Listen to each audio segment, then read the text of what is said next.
In a while. Okay, my recording is live.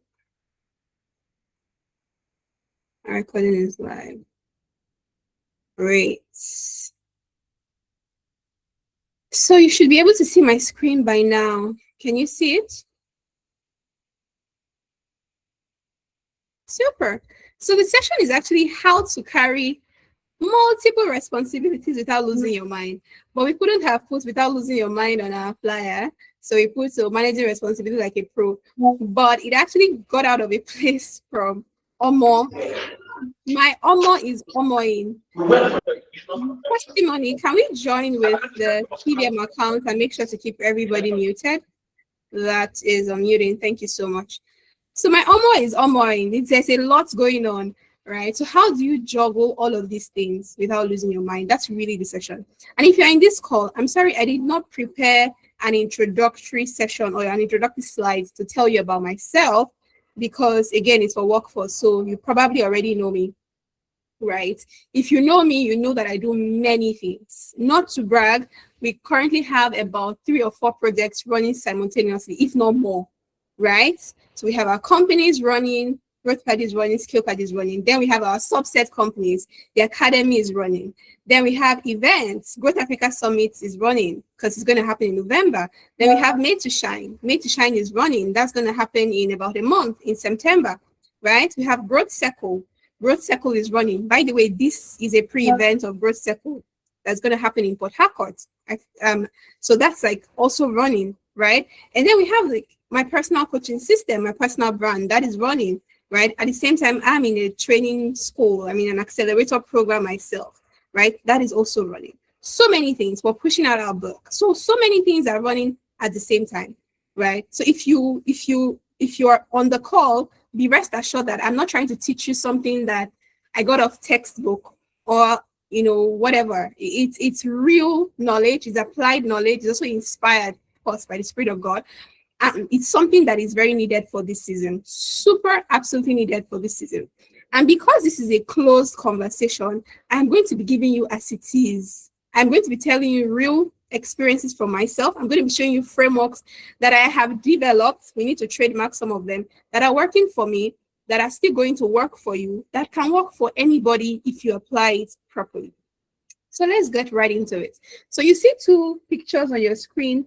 One is before and the other is after. So before you apply the systems and the things that we're telling you or what we're going to be teaching you today, and then after you apply it, right? So before you're overwhelmed, you're reacting to everything. Your boss is saying, this thing is due. You're juggling multiple CTAs. You're forgetting things. So if this sounds like you say, oh, I'm so sorry, I forgot. It slipped my mind. It happens to the best of us. We forget. But at some level, it's chronic. You are making small, silly mistakes. You're having errors in your document. You're busy. You feel busy. Anytime anybody asks you, how are you? It's like, come on, I did shall we thank God. This is you on the left. And then after, you see a much more organized table, right? It's not completely clean. It's not squeaky clean, but things are saner. So you have your days are designed. You have your clear priorities. Your energy is more protected. Yeah, your output is consistent. One thing that people that know me always ask me all the time is, Victory, how do you do it? Like, how do you manage all these multiple things?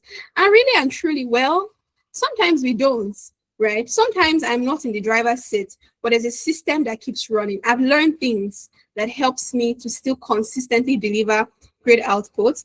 And yes, or sometimes we tip the scale in terms of, we kind of experience burnout. But if I'm being genuinely honest, more often than not, I'm not about to lose my mind every single day. Yeah, so a normal day for me might be really stressful, but I'm not about to lose my mind every single day. So somehow this system is working. But as I'm teaching you, I'm also teaching myself because I need to, up it. I need to increase it. I need to deepen it, right, as we go along. So the core message is not about being busy. I know some of us, especially in Nigeria, we brag about being busy. Oh, mom, I'm so busy. Even I'm telling you, it happens to the best of us. I've not been able to eat since morning. Have not been this.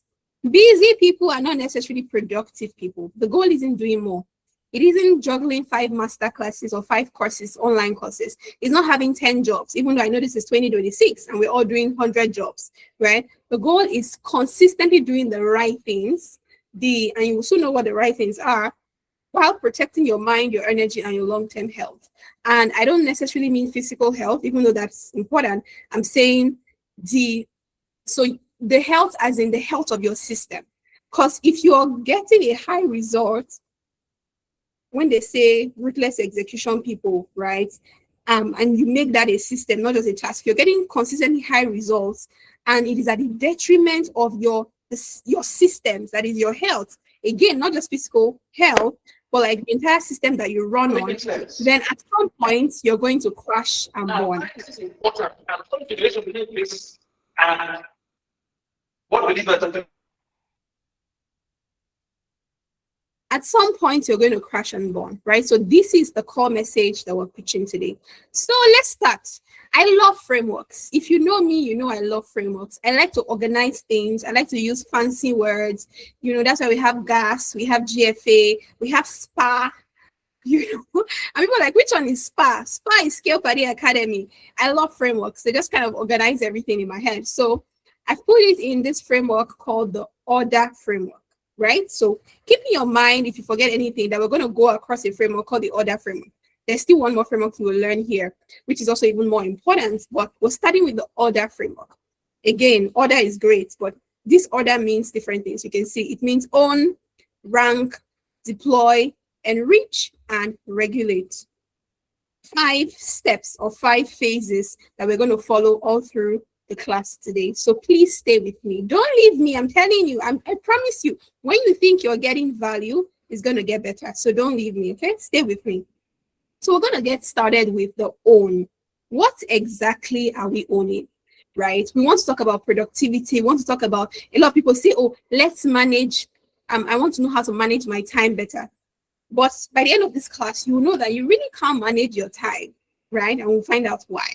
Okay, so we want to understand the system we're trying to manage. Remember, I told you the health of the system. So the entire ensemble of everything you're trying to do in terms of, in quotes, managing your time, being more productive, efficient systems. Who are these people? Guys, come on. Keep your this thing muted, okay? Please. All right. So the system you're trying to manage, you have to know it. It's an asset. It's like how will I call it? It's like an engine. It has different parts. You need to know it. You need to own it, right? You need to receive it. You need to be like, okay, this is my own operating system. This is my own asset. This is what I have to work with, right? So before we even talk about productivity hack and every other thing that you probably already know off of the internet, you know, the 25 minutes focus work and all of those things. By the way, there's a session that we've done before, I think earlier this year, where I also taught another framework called the Access POS framework. And I really taught extensively about how to automate excellence. This is not that class, right? But for registered participants, we're going to send you that class as a bonus, or that slide as a bonus. So again, if you got the link and you didn't register, ask the person that gave you the Google link to give you the registration link so you can register and you will get the bonus. So we're not talking about how to do things, you know, the automating excellence. We're telling you today about how you manage this entire system, right? So what is the system that you own? What is the asset that you own, right? We own what we call the crate assets. Crate as in crate of egg. Again, another acronym, another framework, right? We own the crate asset. So let's see what we own. When I was growing up, I had this, what do they call it now? Kind of like a small, I don't know what they call it. All these things that people put in their houses. It was not an art. It was not an image. No, these things that they just write something on. In my house growing up, then it said, Lord, give me the grace to change the things I can and the serenity to accept the things I can't. I never really understood it because I'm like, all things are possible, right? But this, when I was making this slide, that picture came into my image again and I wrote it down because there are really some things that you cannot change. For example, you're always going to have 24 hours, except you want to live somewhere outside of Earth. You're always, even in Mars, I don't know, but I think you're always going to have 24 hours, right? So the crate system is capacity, responsibilities, attention, time, and energy. Take a minute to absorb that, right? Because I know that you want to be reading as I'm talking. So look at the slide if you want to and absorb it. You have capacity, responsibilities, your attention, time, and energy, right? That is the crate system. This is what you own. Everything that you do and not do is going to revolve around that, the crate system, right? Now we're going to go into each one briefly before we now move on to the next phase of our order framework, because we're still in the own, right? So what do we own? We own the crates, right? Actually, how do we then manage the crates, which is our assets that we have? We manage it through another crate, right? So crate squared. So what do you do with capacity? You calibrate it. You know what calibrate is? It's not regulate, you align to fit the season. Your capacity is finite, whether you like it or not. It is finite to an extent. It can increase per time, but for every single time it is finite. Let me tell you what I mean. Right now, I can probably handle 6 projects at the same time. That's what I've built my capacity to be able to handle. If you give me 20, I will collapse. There are some people that are operating at the range of being able to handle 20. They have built capacity so much, of course, inclusive of systems and everything else, so much that they're able to handle 20. So your capacity is finite. There's a limit to what you can do per time. You need to know that. So what do you do with the capacity that you've developed is that you calibrate it.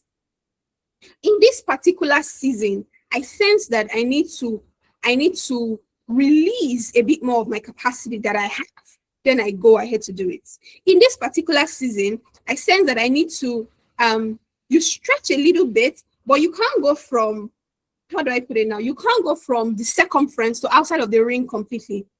So yes, a rubber band might be elastic and you pull it, but it will cut when you get to the edge of the limit. A small rubber band is a small rubber band, right? A small rubber band cannot hold a chair, but there are probably bigger rubber bands and they can stretch. So while people always say this thing that yes, you can leave your comfort zone and you can stretch yourself, and growth happens out when you stretch a little, you must understand that within the circumference that you are in, your capacity is still finite.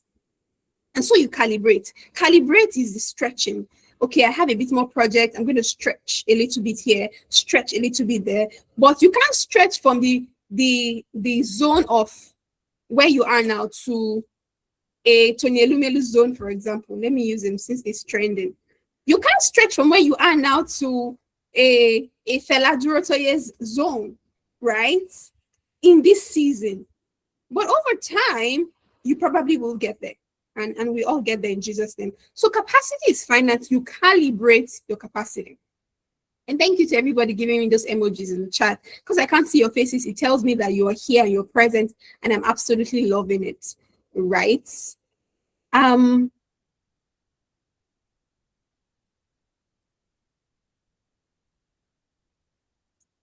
Just give me a minute. Let me set something to make sure that I do not get interrupted.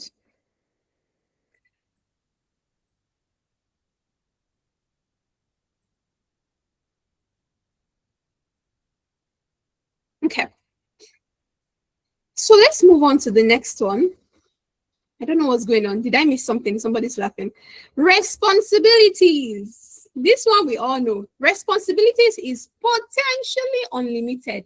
I guarantee you. So every role that you have comes with responsibilities. For those who are mothers, do we have any mothers here? I don't know yet. For those who are mothers, oh yes, of course, we might have mothers. For those who are mothers, you have a responsibility as a mother. For those who are wives, you have responsibility as a wife. You have responsibility as a father, right? As a husband. You have responsibilities as a manager at work. You have responsibility as a friend. You have responsibility as a sister, as a mentor, as a mentee, so your responsibilities could potentially be unlimited. I'm not saying they are unlimited. I'm saying potentially. Because guess what? When you increase capacity, responsibilities, it's just like money. The more money you make, the more you will spend. I can't understand. Till the end of time, I don't know how people have not been able to crack this thing. Someone will be like, yes, I can spend below my means, but you can only do it for like max 6 months or 1 year. Once you move from any 1 million to any 5 million, I don't really know how it just happened, but you get, so your responsibilities are almost like that, right? So this is for the people who, and like I said, guys, I will be extremely down to earth, right? This is a training for the workforce, so please don't feel like I'm shading you if anything has happened recently. It is really just for the training, I promise you. But there are people who, their first reaction to overwhelmed, it is, I'm not doing again. I want to go. You must realize that your responsibility is potentially unlimited. So once you're tired of being a mother, or maybe by some reason your children become overwhelming, do you know, I'm like, I'm not mothering again. Come and carry your children. I'm done. I'm resigning as a mother. I'm giving up. It doesn't work like that. Guys, that's not a sustainable strategy. You must understand this. This is a new mental model. This CREATE system is a new mental model. You must internalize it, right? Your responsibilities are almost always going to be potentially unlimited. Do you think that the richest men in the world, the Dangote, the Elon Musk, do you think that they have lesser responsibilities? No, it's just changed, right? This type of, or the how do I put it? Their capacity has increased, systems have gotten better, but he has just changed. So your responsibilities are potentially unlimited, potentially. So what do you do with responsibilities? You regulate them. Regulate means turn up the heat here, turn off the heat here, turn up the heat here, turn off the heat here. You regulate, right? You adjust, you tune. That's what you can do with responsibilities. And I'll show you some examples. But that's what you do. Again, this is still on the own. This is a system that you own. You own capacity, you own responsibilities, right? And you have to manage them accordingly. We calibrate capacity, we regulate responsibility. Another very interesting one, attention. You own attention. That is how much, and I don't mean attention that people give you, I mean the attention that you can deploy, right? The thing, your mental power that you can release, right? You can focus, you can release your focus, okay? So what do you do with attention? You allocate it. When I'm in a day, I'm in an office and there are 10 things that need my attention, you choose. I'm going to allocate my attention to this thing. Do you understand? You cannot, what's the word now? You cannot stretch attention, endlessly. It is most likely limited, right? There is so much that you can focus on part-time. If you sit down and you're reviewing a very complex document, your attention is in that document. You cannot be reviewing that document at the same time be solving calculus. Even if you can move to that document to doing something, your brain is on that document at that time. So if when people say I'm multitasking, what you're doing is quick switching. And that works sometimes, right? I was on a call for long hours with one of our senior leaders in the workforce, talking about Mate Shine. And I'm like, we're on the call, but then at the same time, I'm trying to do something. But what happens every time is I'm doing that thing while I'm like, yeah, where she's talking, I'm listening passively, but I'm doing something.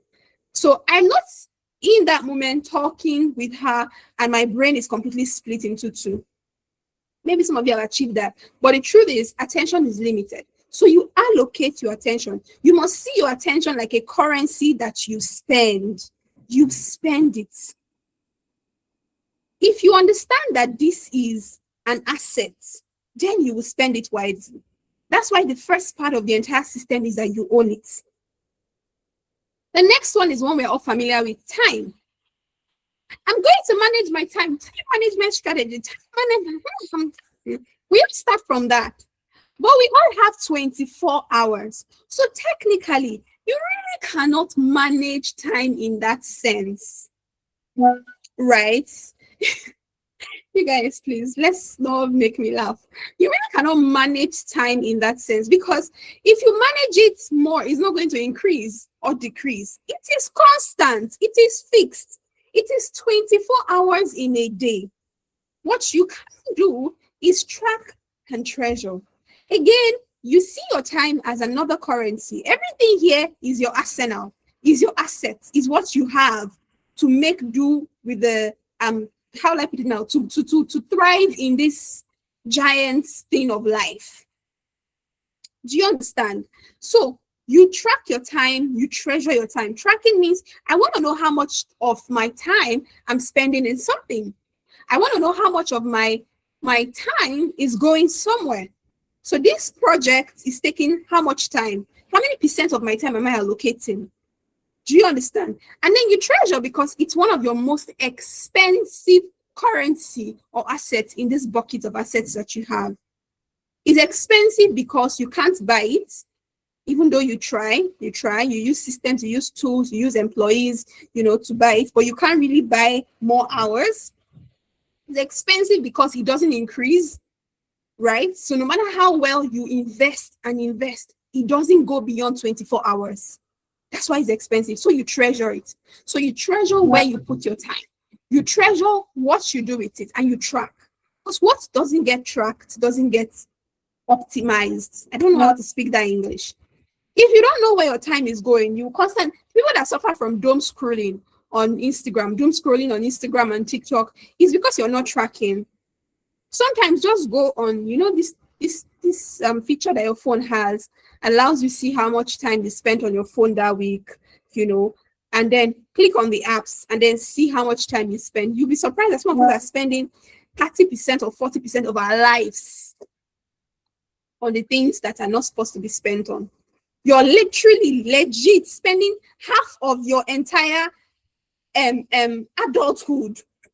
Because what's the life expectancy of an average Nigerian today? That you will be spending 10 hours times 7 days a week, 70 hours. Instagram doesn't pay you, but you spend more time on Instagram than your job that is 40 hours a week. I'm not here to shake tables. Let's go ahead. So your time you track and you treasure, right? And then the final one is your energy. This one I love because this is one of the secrets, one of the juicy tools that I have learned to use and manage, and that works for me. Your energy is variable. Like, it varies from person to person. It varies from period to period. You're never going to be at 100% energy an entire week. I mean, maybe never is a strong word, but most often than not, realistically, you're not. There are some times that you are on high energy. You're just like achieving your task. There are other times that you're just, God, I beg, we're just going through the motions, right? So when you understand, and some people, when they feel that, the next is like, I just need to chill. I just need ice cream. I just need this. I just need to sleep. I need to distress. Then the next thing you need to understand that it's energy. It's energy. It's energy. It's not, it's an asset. Again, you yeah. I want to speak in some kind of tongues right now. That's okay. It's a variable. So what do you do with your energy? First, you engineer it. I love the word engineer. I love it. It speaks about intentional design. You engineer your energy. You make it work for you because it's your assets. So for you to engineer something, those of us who are in the growth space, and we talk about growth engineering, it means that I studied how this thing works. I can curate systems from it. I can design it, and then I can now use it to work for me, such that I can predict it with almost, divine precision. Do you understand? So it has worked so much for me, this particular bucket of asset energy, that I can almost tell you that don't worry, I've not done it bad. Don't worry. I know when I will do it. Those that are close to me, they know. And when I sit on it, I get it done. Energy. Have you learned how to engineer your energy to make sure that it works for you? Do you get it? I'm telling you, see, Anita says we know. I don't even know who that is. Declare yourself. Right. It has to be Osara Dion. So my point is, this is your bucket. This is your assets. This is what you need to own. This is like the crate. It's crate squared. If you forget anything today, please don't forget. Because like I said, when you just think that, this class, there's more coming. So just hang on, just chill, go and find popcorn and water and make sure that you're here. I promise you, make sure that you're here, right? So crate is what your asset is. Crate is also how you manage it, right? You calibrate capacity, you regulate your responsibilities, you allocate your attention wisely, you track and you treasure your time, you engineer and you engage your energy. It is powerful if you understand this. It makes a lot of sense. And it can, like I tell you, is a new mental model. From today, don't tell yourself, oh, I'm going to, I want to focus more. No. I want to allocate my focus. I want to allocate my attention to this thing. I choose what to give attention. When people bring gist for me, some kind of gist that is not productive, I can zone out immediately. Because I know what. Oh, you don't know that gist also uses a part of your brain. Let's not go there. Gist uses a part of your brain. Yeah. When you just think that you are laughing and you're enjoying yourself, it uses a part of your brain. So you're spending currency. You're spending. Let's continue. Right. So we've moved from own to rank. Remember, we are in the order framework. So now that we know what we own, the next thing we want to do is we want to rank it. What exactly deserves me? And I'm not saying this in a condescending way, rather. I'm saying this in a way that, so you move into a place of, oh, now that I know that I have these assets, how do I want to spend it? Right? So Dangote and all the rich men, they do not necessarily get, what's the word now? They do not necessarily get all the super investments. They create the gist, Miriam. They do not necessarily get all the investment options in the world. As much money as they have, as rich as they are, they choose where to invest their money in, right? So they rank certain investments better than some others, following some metrics. That is the same way that you must understand how your assets work. The assets you own, you want to rank how you're going to spend them. So come with me, right? Not everything deserves equal access to you. That one is a fact. And it's not a bad thing or a good thing. It's just not everything deserves equal access. Not every story, not every gist, not every project, even if it's a good project, not every activity, not every person. Do you understand? Okay, so let's move on. And here we're going to do a simple, what is to call it now? Task, a simple class, right? We're going to find our responsibility value ratio. Right? What this means is, and we're going to do some mathematics. By the way, let me just give you a gist, right? If you think that this class is going to be great, then you want to get in on redesigning my 2026. We have 2 hours today. We're going to have 4 hours on the 5th of September. We'll have an amazing panel session. Then I will coach you on how to make September, October, November, December such a banger. And you'll be like, I didn't know that 4 months could outdo 7 months or 8 months. I'm telling you, if you really are enjoying this class, you really want to get it on that session. It's a session for, like, it's a mastermind. So let's do small work here. So Testimony, help me share the link to redesigning my 2026, right? In the chats. So people can actually get in on that. If you're already registered for that, that's great. This is your pre-event. If you're not registered for that, you should register. So find your responsibility value matrix. Bring your value ratio. Bring out your phone. Bring out your calculator. This is what we're going to do now. Identify 5 responsibilities. We're going to do the work, guys. So because I'm going to ask some of you. You people who know that this is a training. So we ask you, you have to answer. Especially those are my senior management, growth party guys, you better be doing the assignments. Identify 5 responsibilities that you have. So let's say I'm a team lead at church, I am a manager at work, I am a sales executive. So identify 5 responsibilities that you have that you currently manage. Do it sharp, sharp. Do it now. Once you've done it, give me a thumbs up. Write it down. Responsibility 1, 2, 3, 4, 5. Number 1, I'm a father. I have a child. And number 2, I'm a this. Number 3, I'm a that. So write it out. So Kelly has done it. That's great. Who else has done it?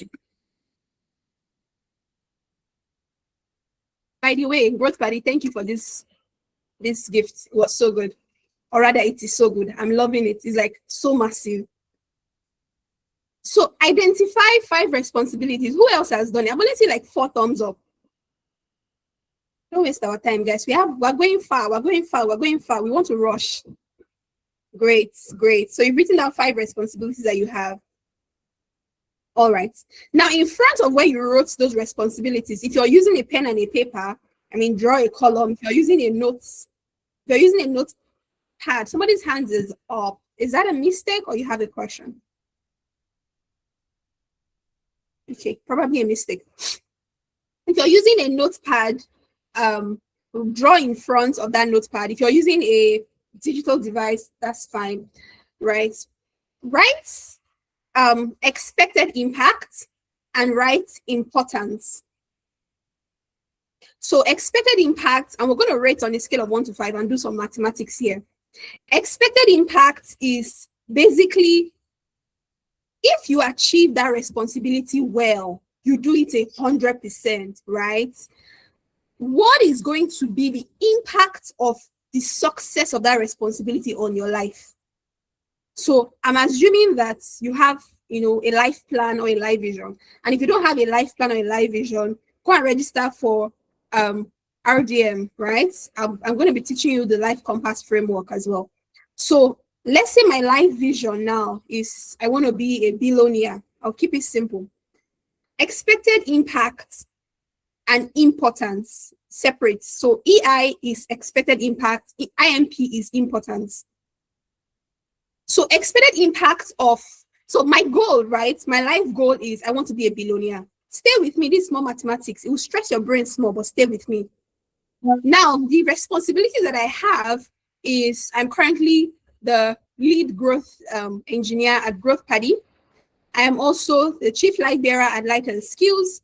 I also wrote a book, so I'm the author of a book.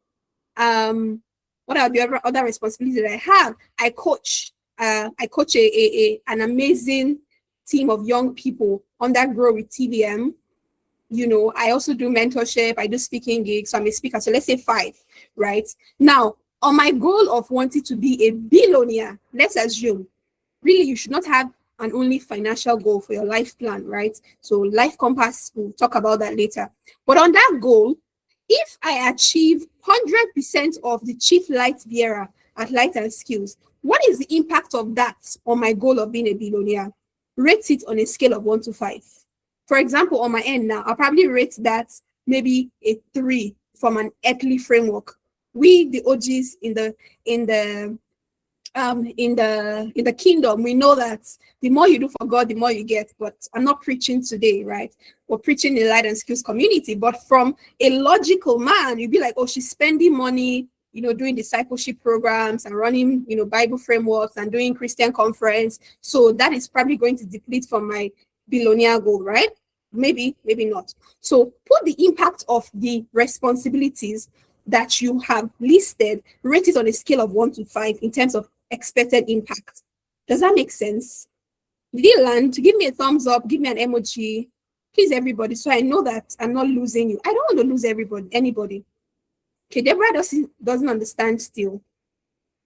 The rest of us, anybody that doesn't understand, you can give me the thinking emoji.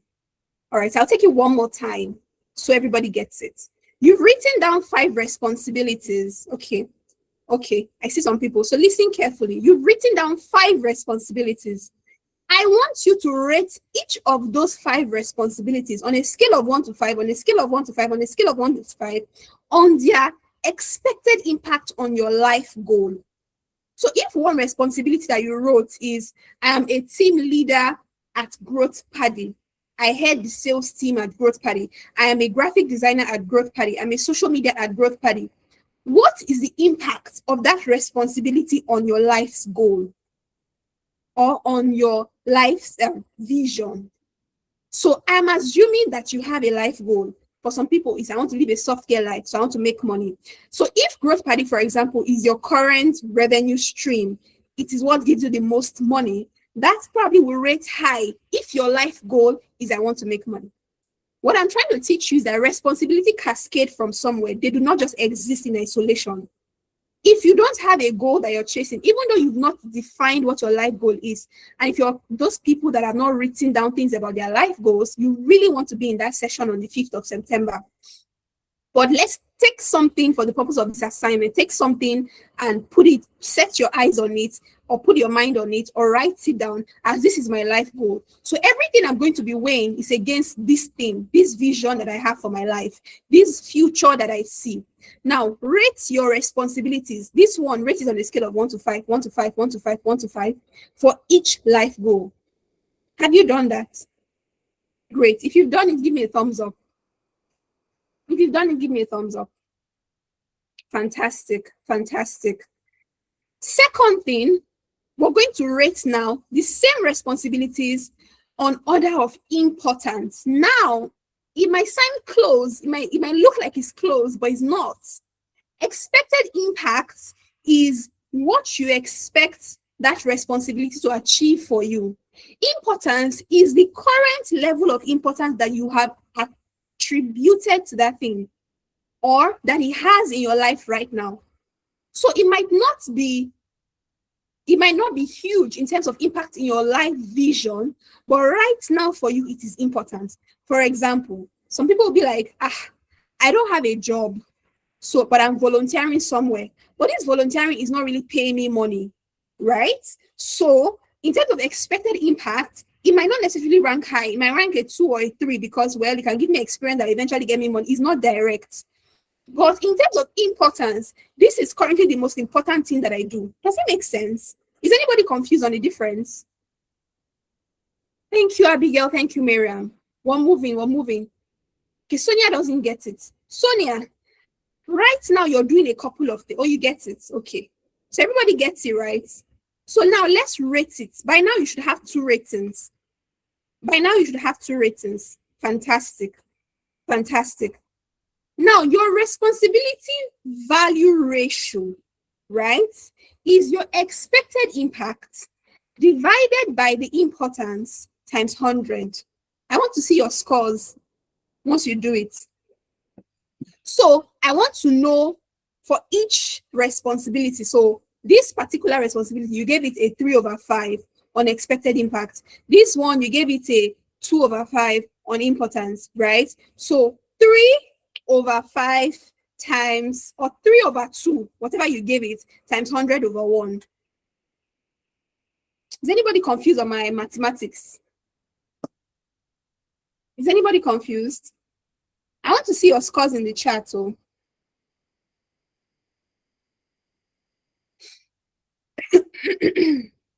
I want to see it in the chat. Who is Tega, is your yes mark confused?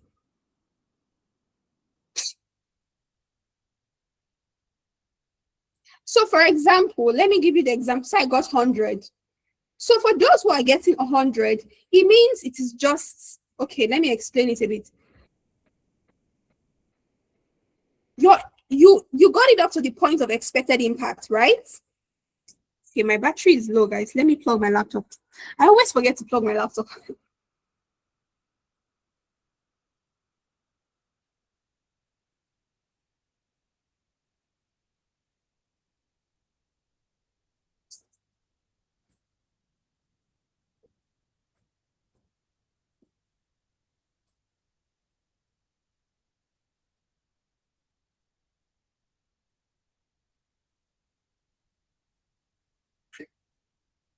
All right, we are saved.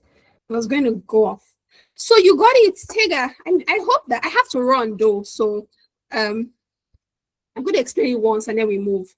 You've rated your expected impact. You've rated your importance on a scale of 1 to 5. Now, divide or do a mathematics. your RVR is equal to the number you got from your expected impact divided by the number you got on your importance ratio, your importance rating times 100. So let's say that you had one responsibility. Let me just give you a quick example. You had one responsibility was a sales leader or sales executive member. And in terms of importance, you gave it a 5, right? In terms of expected impact, you gave it a 5. When you do that division, it will give you a 100% ratio, which means that the level of importance you've attached to that responsibility is equal to the level of impact that responsibility has. So there's no what's the word now? There's no, in French you say décalage. I don't know why the English word is not coming to me now. It's not, the scale is balanced, right? You're doing as much there as it will contribute to your future. So that's like an almost ideal scenario, but not very ideal. If you got, did anybody get up to 150 in any of their responsibility? So that's how you interpret it, right? If you got to 150 to 200%, that's a high value responsibility, right? It means that there's a huge expected impact relative to its importance. It means you are attributing lesser importance to that activity than you should. So if you got over 100 in any responsibility, your life goal, your life compass is telling you, hold on, pay attention to this. Let me give an example so some of my people would not like. You currently work at Light and Skills. It's a faith-based organization. We don't pay you money yet, right? For some of us, some of you are paid, some of you are not paid. Most of you are not paid, right? And in your importance ratio, you rated it maybe 2/5. But your life goal is that I want to be a kingdom-minded, wanting. So you now see that you rated it in expected impact, maybe a 5, right? And then in importance, you rated it, we will have to get board and marker. It's simple maths, guys.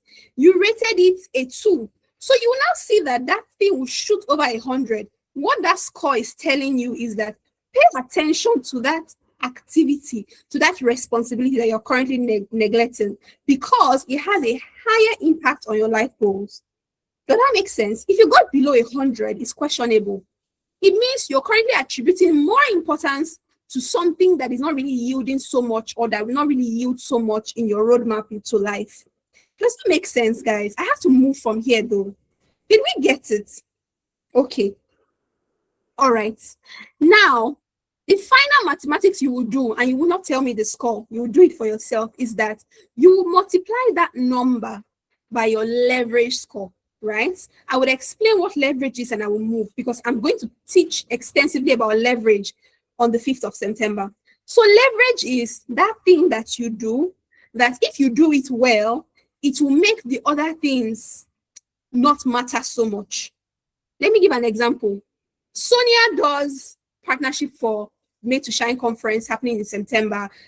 She does partnership for Growth Africa Summit. She does supporting with Skill Paddy Academy and whatnot.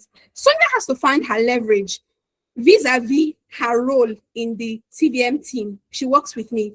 What is the one thing that if she does it so well, I can ignore the other thing? If Sonia comes and closes a deal of 5 million naira, do you think I want to come and be complaining that, Sonia, you missed class for Skill Paddy Academy? I mean, you get, right? So you look at your responsibilities and you assign each of them a leverage score, but that's later. When you now multiply your RVR times your leverage score, and you will see with clarity the maybe not single, but one of the most important things that you should put your eyes on. Do you understand this thing that I've just shared with you? Did it land, guys? Do I have permission to move on? I have to move on. Okay. So now that we've done all of that, you take all that information and then you audit and prioritize your life, right? You take all that information, you audit and you prioritize your life. So before you do anything else, you renegotiate something, you ask yourself 4 questions. Does this bring me joy? Does it bring me fulfillment? Is it moving me closer to my long-term vision? All of these things that I have shared with you in the past. I have to move on because of time. And something I have to tell you here is sometimes you're not choosing between good and good timing. Between good and bad, you're choosing between good and good timing, right? Sometimes, right? So sometimes right now, this thing can make a lot of sense for you, but it's probably not the best time to do it. You can do it another time and you will still get the same result or even better results. Personal example. So this year I enrolled in Bible school, right? And I started Bible school and it was going well. But I had to drop out. I had to like send an email and say I have to reassess my, because when I entered the second half of the year, I'm just like, what's going on here? I thought this was going to be a chill year. Last year was back to, and I really thought it was going to be me and the Lord, and I had to. So it was in that sense of 2026, the Lord was calling me to something more. And I went and registered for Bible school, and I still want to do Bible school. But when I started, I had to realize that I was simply doing it to keep up, right? I was doing it to keep up with assignments. I was doing it to keep up with, I was not, my mind, this was not the way I wanted to do Bible school. There was just too many things happening. So I look and I evaluated using this framework that we just did. And I had to drop out of Bible school. And I had to say, I want to come back for a next cohort next year. But from now to December, there's already something that is clearly mapped out that we have to do, right? Now, I didn't necessarily just get up and say, I want to close my company. I want to resign my job. I want to do this. Do you understand? So a lot of the time, what young people are doing is, once we are overwhelmed, we just drop off something. You must go through that route of what I showed you before you decide whether you're dropping something, whether you're renegotiating something, because every time, sometimes you can review things, you can renegotiate it, right? You can reduce it. You don't always have to remove. There are so many different routes, especially if it has a key role to play in your life goal. So my team members and most of the young people that I coach, when you come to me and you tell me that, oh, I want to do this, I want to do that, I want to quit my job, I always tell you guys, vis-a-vis your life plan, I always ask you, have you thought about it? Do you understand? Does it go with your roadmap? If it does, fantastic. But if it is for I just feel overwhelmed reason, then that's not a very sustainable system. Okay? So prioritize your responsibilities. This is an example of my own life right now, right? At number 5, I have my core responsibilities, leading my team, supporting my parents, what's the word? Building light and skills. That's at number 5. At number 4, I have my strategic growth, which is how do I increase myself. At number 3, I have the operations of my different teams. So review this document, do this, all of those things. And number 2, I have learning. And number 1, everything else, right? You never allow number 1 to interrupt number 5 constantly. You've not done your job, but there's a match that you need to, let's not do that. Let's move on. I don't want to be dragged. Before they will drag me, right? So now let's move on to the third part. And we're going closely. Well, we're making more progress in short time than I thought we'd be making. Guys, stay with me. I know it's a lot of information, but stay with me, all right? So we've gone through the own framework. We're going through the other framework. We've talked about own, and you own your crate assets. And how do you manage your crate asset? Through the crate method. So it's crate squared. We've talked about your R, right? Which is really your, what did I say is R now? Reminds me, guys, I'm forgetting my own self. What is R? Responsibility. R is not responsibility. R is not responsibility.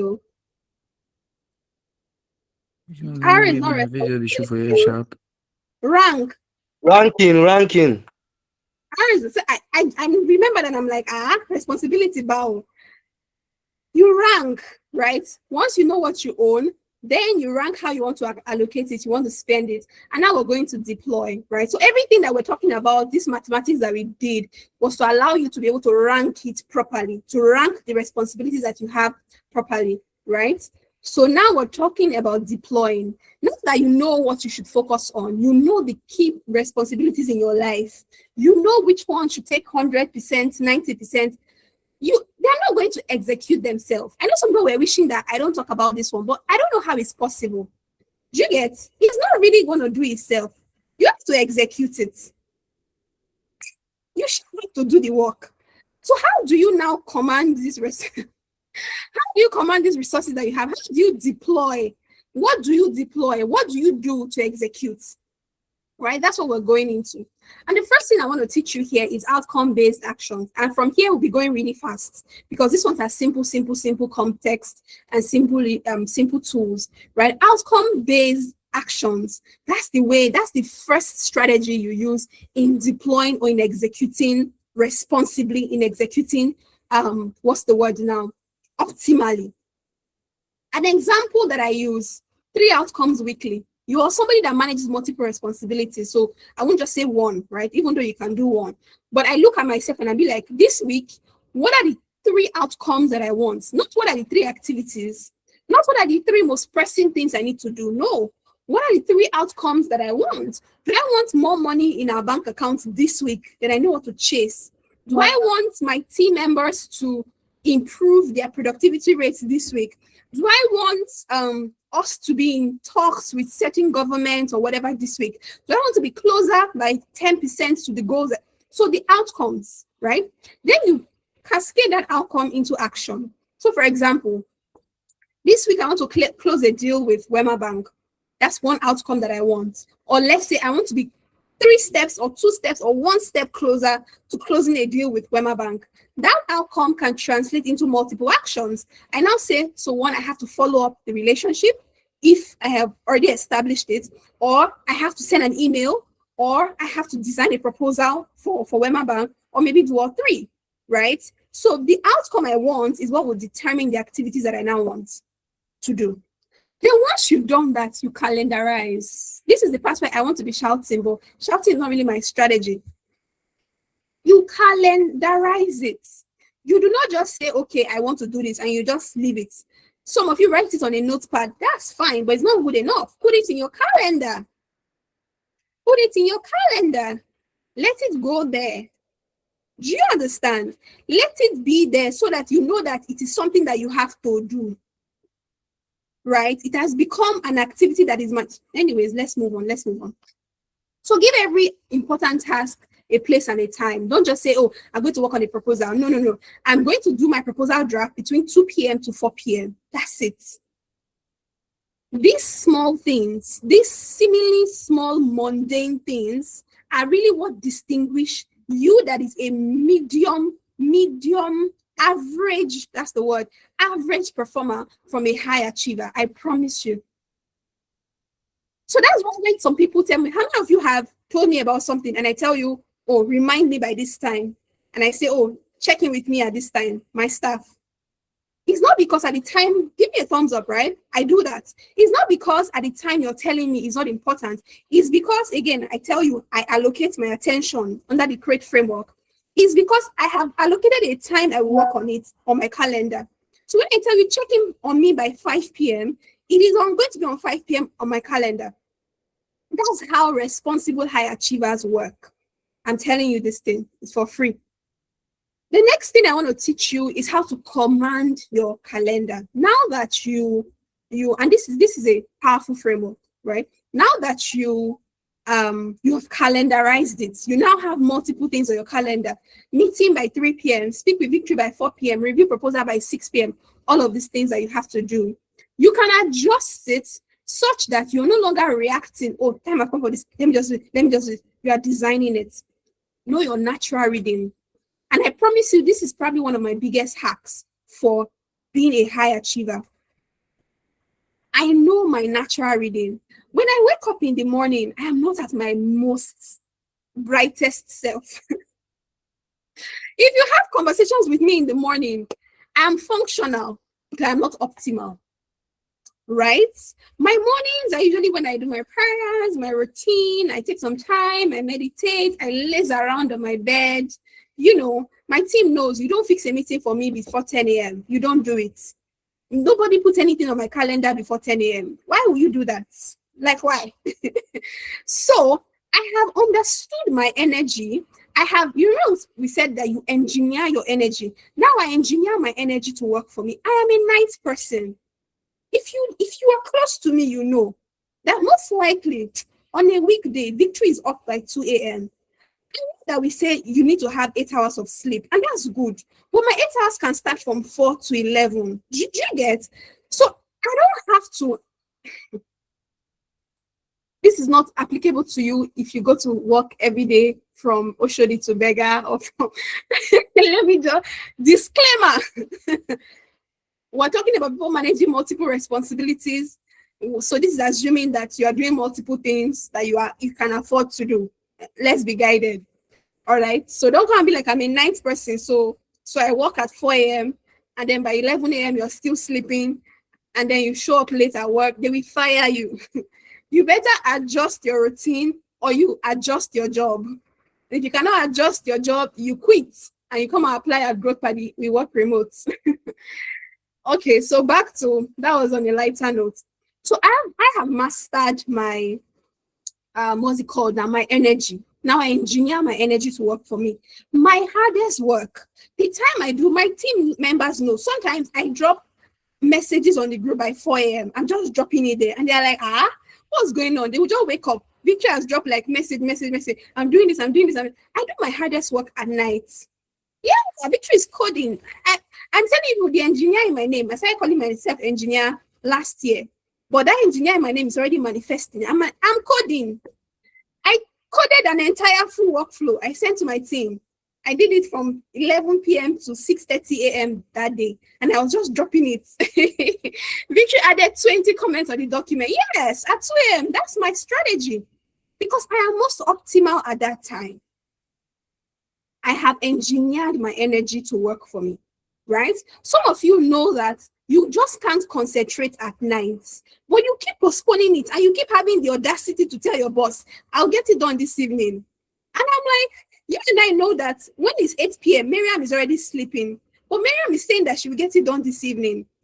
Who are you deceiving?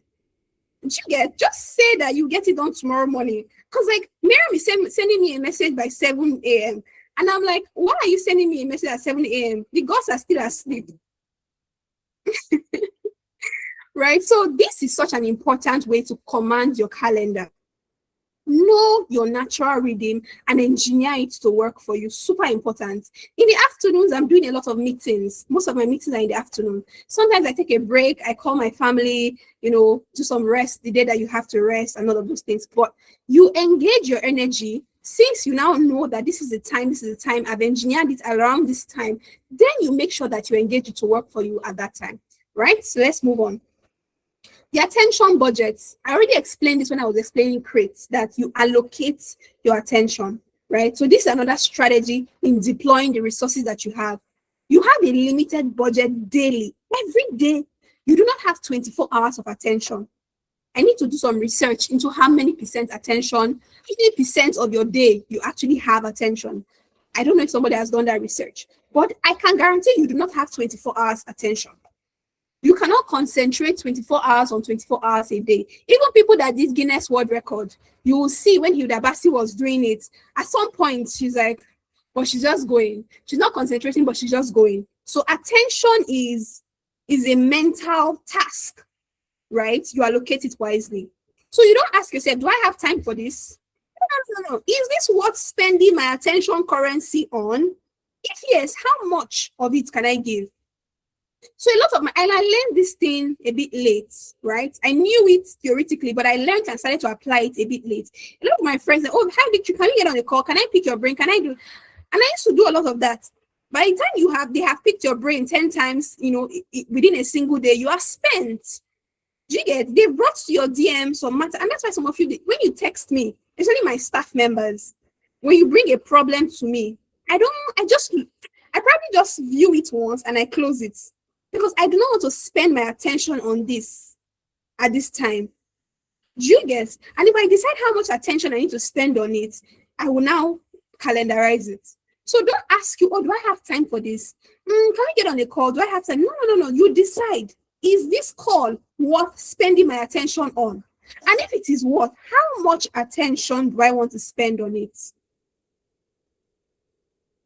My ISEC people did it recently. Most times I will get on calls 1 whole hour. I'm coaching ISEC. We're just there talking. They don't pay me because I'm an alumni. They don't give me money. They don't give me anything. I'm just coaching ISEC. This year, I'm like, I'm not doing that. If you want, I'm giving you 30 minutes. Let's go. Do you understand? Right. So that's another strategy. Another one I want to teach you here, also very closely related to attention, is batching. Is a hack. Batch, like arrange your work in batches. If I'm sending emails, I send emails, like especially emails that I know I'm supposed to send. Just batch send your emails, batch send your communication. I come to WhatsApp, I respond to all your messages at once. I do creative batch. When I'm thinking, I'm working, I'm doing planning, deep work, I batch them for 9. So stop switching from I'm sending an email here, jumping to a call here, responding to it on WhatsApp. You're just everywhere, running around. Waiting. You will job. You there. So that is showing that you are reactive rather than commanding your own calendar and allocating your attention. Allocate it as much as you can, especially for those of you that have outcome-based roles. Nobody is chasing. Everybody catch your song. So even if something that your boss is asking you, of course, read your society policy.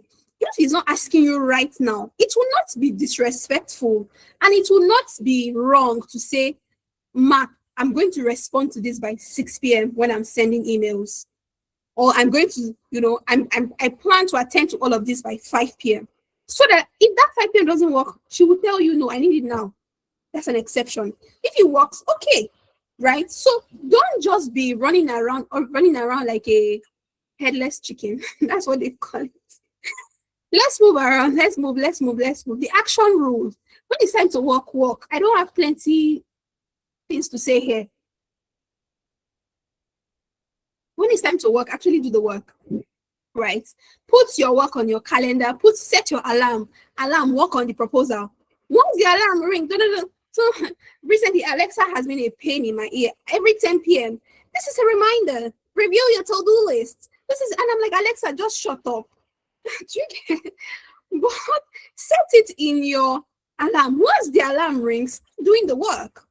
Don't delay it. Do you understand? If you want to add a pre-alarm to the alarm to allow yourself mentally ease into it, that's fine. You want to do the proposal by 2 p.m., set a pre-alarm for 1:30 so that you can ring, get ready to do the proposal. So you have 30 minutes to wrap up what you're doing. Excuse me. And when 2 p.m. rings, you're doing the proposal. Do you understand? Right? So that's an action rule. Anybody who will be somebody that manages more, you must have action rule. Once you set commitment, it's like you had a date with somebody, you don't stand them up. You don't just disappear. Except it's very important. So once you've set a date with your proposal that you're going to do it by that 2 p.m., do not procrastinate because you're watching the 15th episode of the Korean series. Don't do it. Set pre-alarm so that you know that 30 minutes time, I have to start it. So you now know, do I want to go to the next episode or do I just stop it here? Do you get? I told you I'll keep it real. And I told you I will keep it real. Okay. If you cannot start it, that's the last one. You cannot start it. Don't turn off the alarm. Snooze it for 10 minutes. Snooze it for 15 minutes. Do not turn it off. Don't off it. Do not off that mic, honorable. I'm telling you now, I will drag it out of your chair. Let's continue. I have to go fast. I'm telling you this, I can't wait for the 5th of September because then I will take my time and explain some things. And 5th of September, we're coaching, we're not just teaching, which means that I'm going to be giving you guys a workbook and you'll be doing the workbook. By the time end of the session, you will have a game plan for September to December. That's the plan. So please don't miss that session, right? So another thing you want to do in the deploy system is you want to build a system that reduces your mental load. This one is pretty easy. Okay, so this is a fake snapshot of what my system looks like. Yes, there are days that I switch, but it's not a lot, especially when some things are high priority. So Mondays, growth party, Wednesdays, light and skills. So I have theme days. You can have theme days. Mondays, proposals, Tuesdays, meetings, Wednesdays, research, Thursdays, whatever it is around what you're doing. It helps. You might not necessarily respect it 100% because you are not living in isolation. There are other people that are working with you, but it helps you to just know how to prioritize. So you pick one thing or two things per day that you must achieve for each of these your theme days. Then you know that the day that is not a theme day, you work on emergency tasks that you get or anything that is urgent, and so on and so forth. So let me move on. I don't want to spend a lot of time here. When you do a lot of context switching from here to here, from here to here, it fatigues your brain. And yes, sometimes it can work, but in the short term. I'm teaching you a system for years. If you master this, you can be a high achiever consistently. It's not like this quarter, they'll say, you're doing well. The next quarter, your performance has dropped. No. So I'm not just teaching you a get-rich-quick scheme. Fix it now. No. Okay? We're going into the path that, I love all the paths, but we're now closely or tending towards the end where I have some things I want. I don't even know why Miriam is laughing. So get one central task tracker. This is a simple but an underrated strategy that really works. If you use multiple journals, you're going to juggle from multiple places.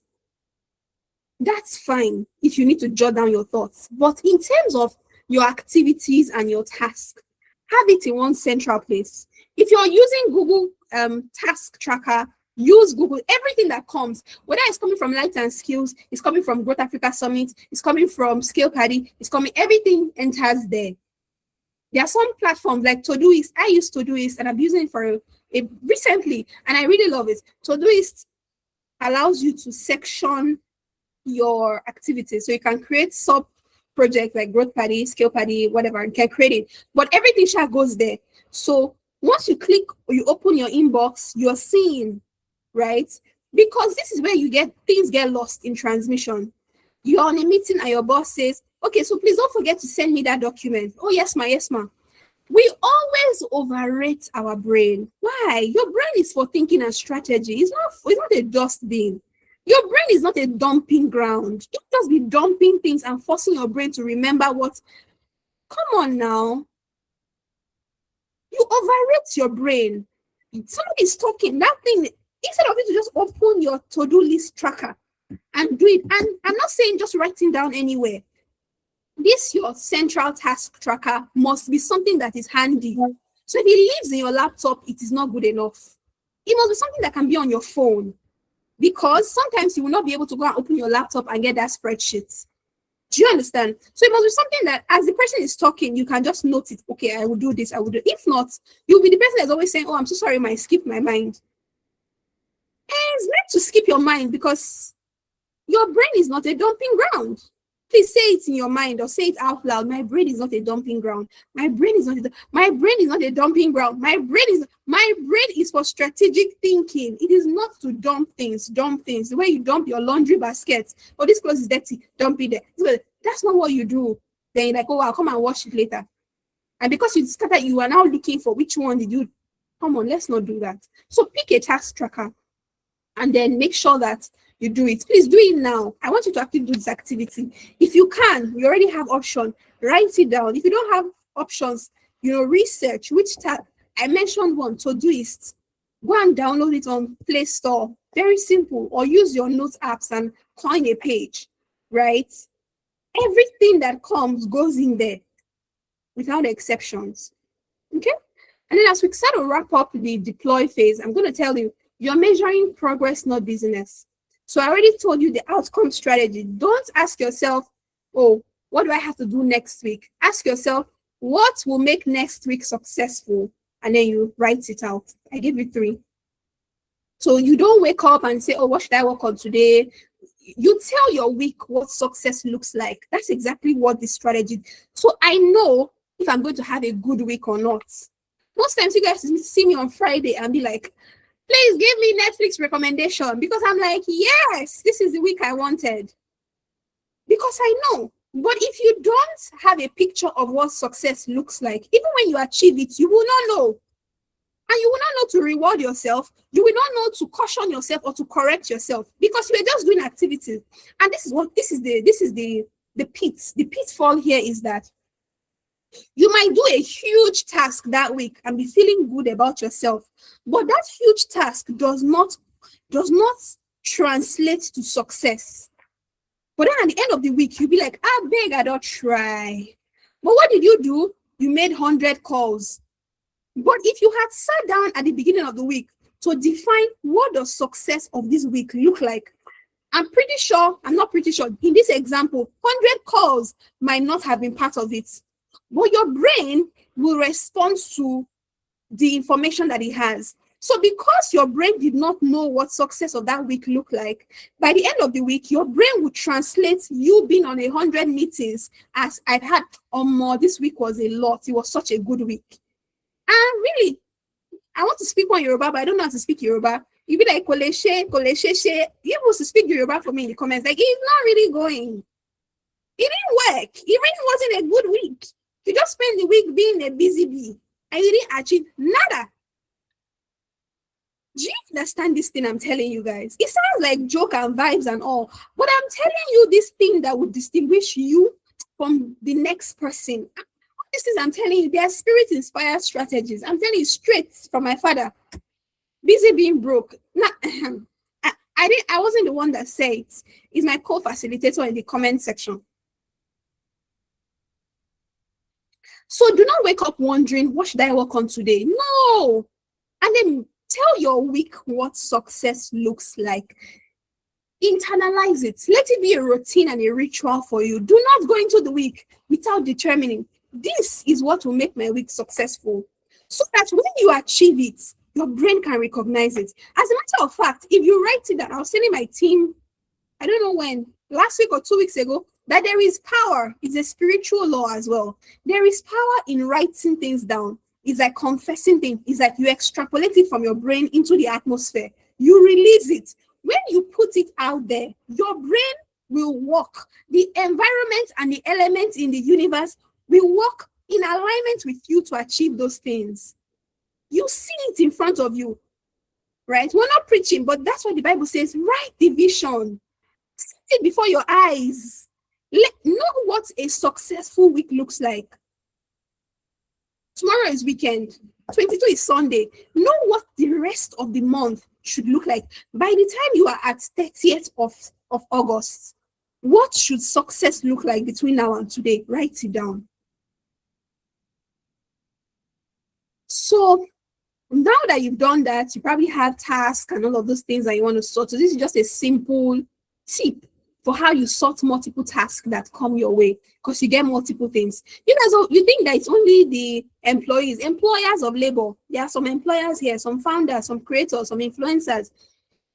We also get a lot of tasks, multiple documents to review, multiple meetings to attend, all of this. So this is applicable anywhere, right? You capture and log. Once a new thing comes, freshly assigned task, your boss says do this, or you give yourself a task to do this, capture it, log it. So sort it, where is it going to be? Put it in your tracker. If something comes, it is under 5 minutes. For the love of God, do it now. Just do it. Your boss says, oh, please remind me to do this. As you're hearing it, okay, ma, I'm setting a reminder. Remind Victory to do this by that. It takes you less than a minute. Don't now put another reminder in your brain to remind you to remind Vic. Why are you doing that? And you want to be a high achiever. Like, why? I don't get it. So if it's under 5 minutes, maybe conservative, under 3 minutes, just do it. Don't dump it in your brain, and don't dump it in your schedule, because probably the time you will use to put it in your schedule, you could have just done it. If the email is like 3 lines, hi, just checking to see if you received the document, send. If it won't take me 5 minutes, if the email is logged on my phone and I can send it on my phone, I'm doing it. Except it's an email I need to sit down and craft, or I need my laptop for. So that's a strategy. Yes, don't suffer your brain. Your brain is an asset.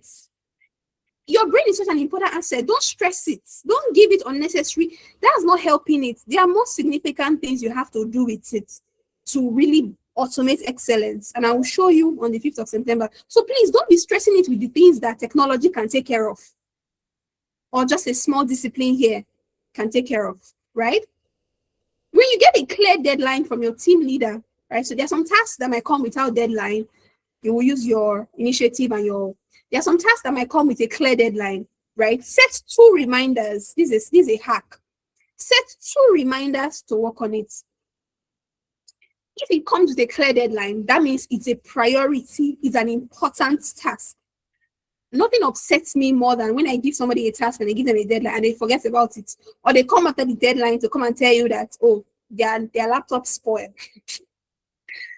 So set 2 reminders to do it. If the deadline is on a Friday, don't set your reminder for Friday. Set your reminder for a Tuesday or a Wednesday. Of course, this is a reminder to deliver the task.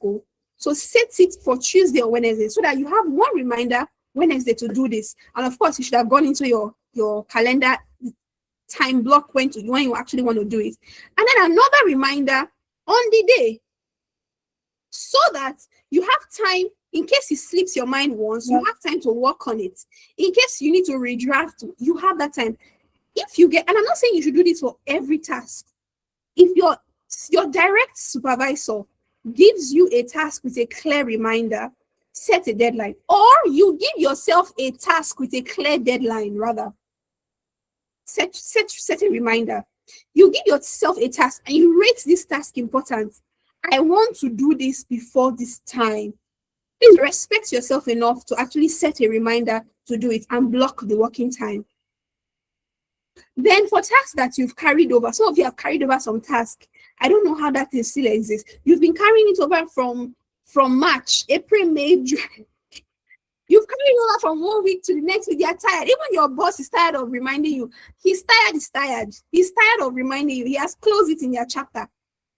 You are carrying it over, or it is an overdue task. You can reevaluate and you can renegotiate it, right? So if it's you that gave yourself the task, reevaluate. Like, is it still worth it based on everything? Because why am I carrying it over and over?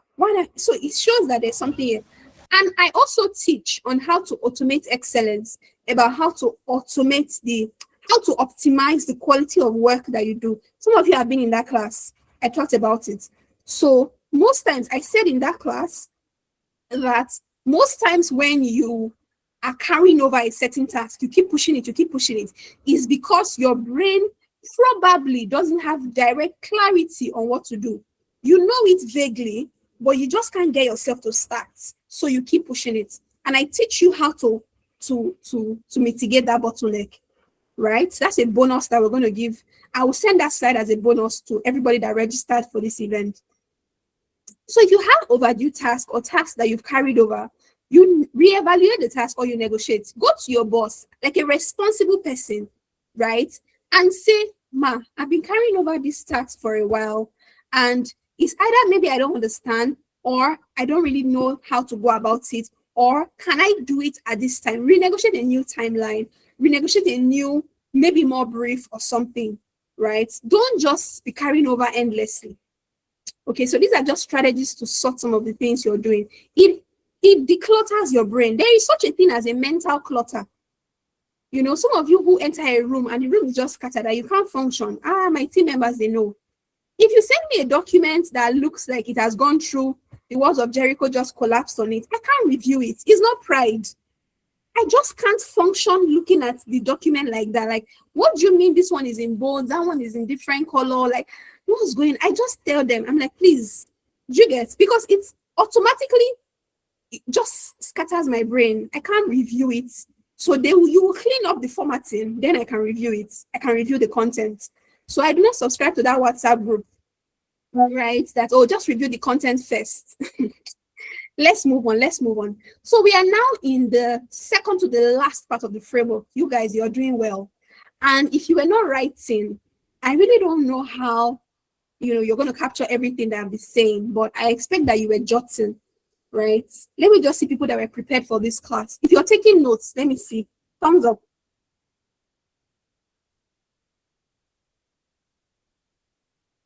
Greatness is not hard to find.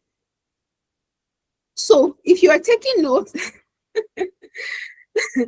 we are now in the second to the last part of the framework, which is the enrich. You are part of the system. You're part of the system. You are the core engine of the system.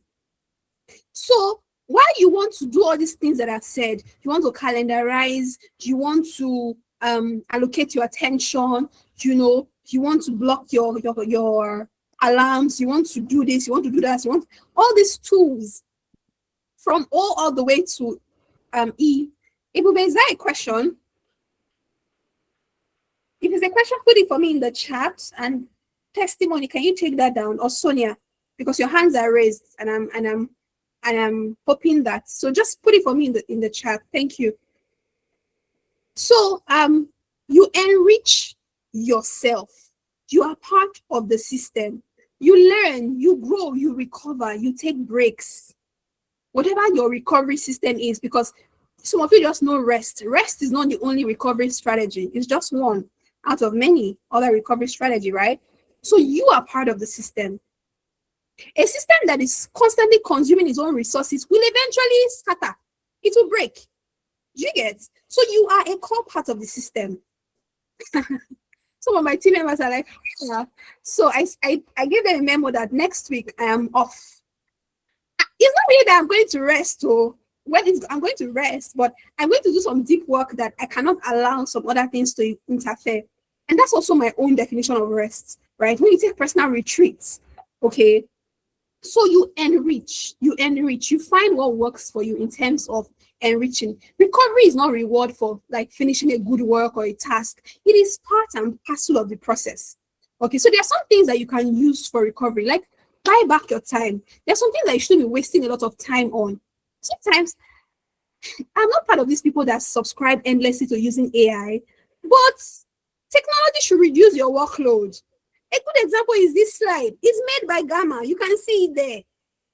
Now, it might not be the best design, but when I was working on it, this is an internal session. I'm not going to do a TEDx presentation. So why should I give my assistant, because it's not me, why should I tell testimony to spend 3 hours to work on a slide that I can just use Gamma to do in 10 minutes? Just why? Do you understand? So there are some slides that, yes, I have to work on it myself. Or in fact, when you put it in AI, you have to do some things. The design, the colors must align, all of those things. I don't mind. But there are some times that just, do this thing sharp. Do you get? So technology should reduce your workload. It should not increase. Learn how to use AI properly. I need to do another separate masterclass on AI usage and prompt engineering, responsible usage, and getting like verifiable, relevant data and work from AI. I'm telling you, this thing is mind-blowing. But that's just one. That's just AI. There's so many other different tools that you can use to make your work simple, right? That's one way to recover. That's one way to enrich yourself, to relax, learn, read books. Some of you, we've written Growth from Anywhere now. We've published it since December. You have still not bought your copy. You're waiting for me to give you a free copy. I will not give you a free copy of my book. Go and buy it. Sonia, post the link for them. Let them go and order it from Roving Heights. I can't spend months to write a book, publish it, pay for it, do book launch, and you think I will give you a free copy. No! Are you the less privileged? I won't do that. Go and buy. Thank you, Rita. Go and buy GFA. It will change your life. I'm telling you, it will change your life. That book is a gold mine. Anyways, I'm not here to sell GFA, but go and buy the book. Enrich yourself. Learn. Recover, rest. There are different ways. Okay? It's part of high performance strategy. See, let me tell you, I was telling somebody, a friend of mine that came from Benin Republic, right? Plus ma semaine est fou, plus je repose. That's what I told him in English. Like, the more my week gets, crazy, the more I do not joke with my rest. The more my calendar increases, the more I do not joke with my weekends. But people know now. My collaborators, them there. I just saw that Eze is here. He can testify. I will not answer you. I will not. The more projects I have to manage, the more sacrosanct my Saturday and Sundays are. Do you understand? Something really will have to be happening for me to respond to you. It's a strategy. There was a time in my life in 2022, 2023, I used to work Monday to Monday, Friday to Saturday to Sunday to Monday. But level changed. And I realized, and I don't have less work, I have more work. I'm telling you, the more I work, I'm planning by the grace of God to move into a 4-day work week. It's possible. It's possible. A 4-day work week, and I will still be doing more. Don't worry. And I'm not saying I'm sleeping throughout that Saturday and Sunday. I'm just saying that time is sacrosanct. It's my time for Sabbath. It's the time that I used to do what energizes me. And for some of you, it is sleep. For me, it's not just sleep. Sleep does not energize me. Yes, I relax, right? Sometimes I watch movies. Most times I read the Bible. Oh my God. You get into the Bible, you read, the Living Translation, you read NIV. You just love it. It just rejuvenates you. You're just like, no, we go again. These are things that re-energize you. Find what works for you. Some of you is going to be with your friends. It's going to do weekend getaway. There was a time in my life I used to love it. Now all my friends have run away. Zarietta here, let me drag her publicly. They have disappeared. They are all doing. We don't do girls hangouts anymore. I used to love it. I'm just like, let's just go and hang out in one shortlet.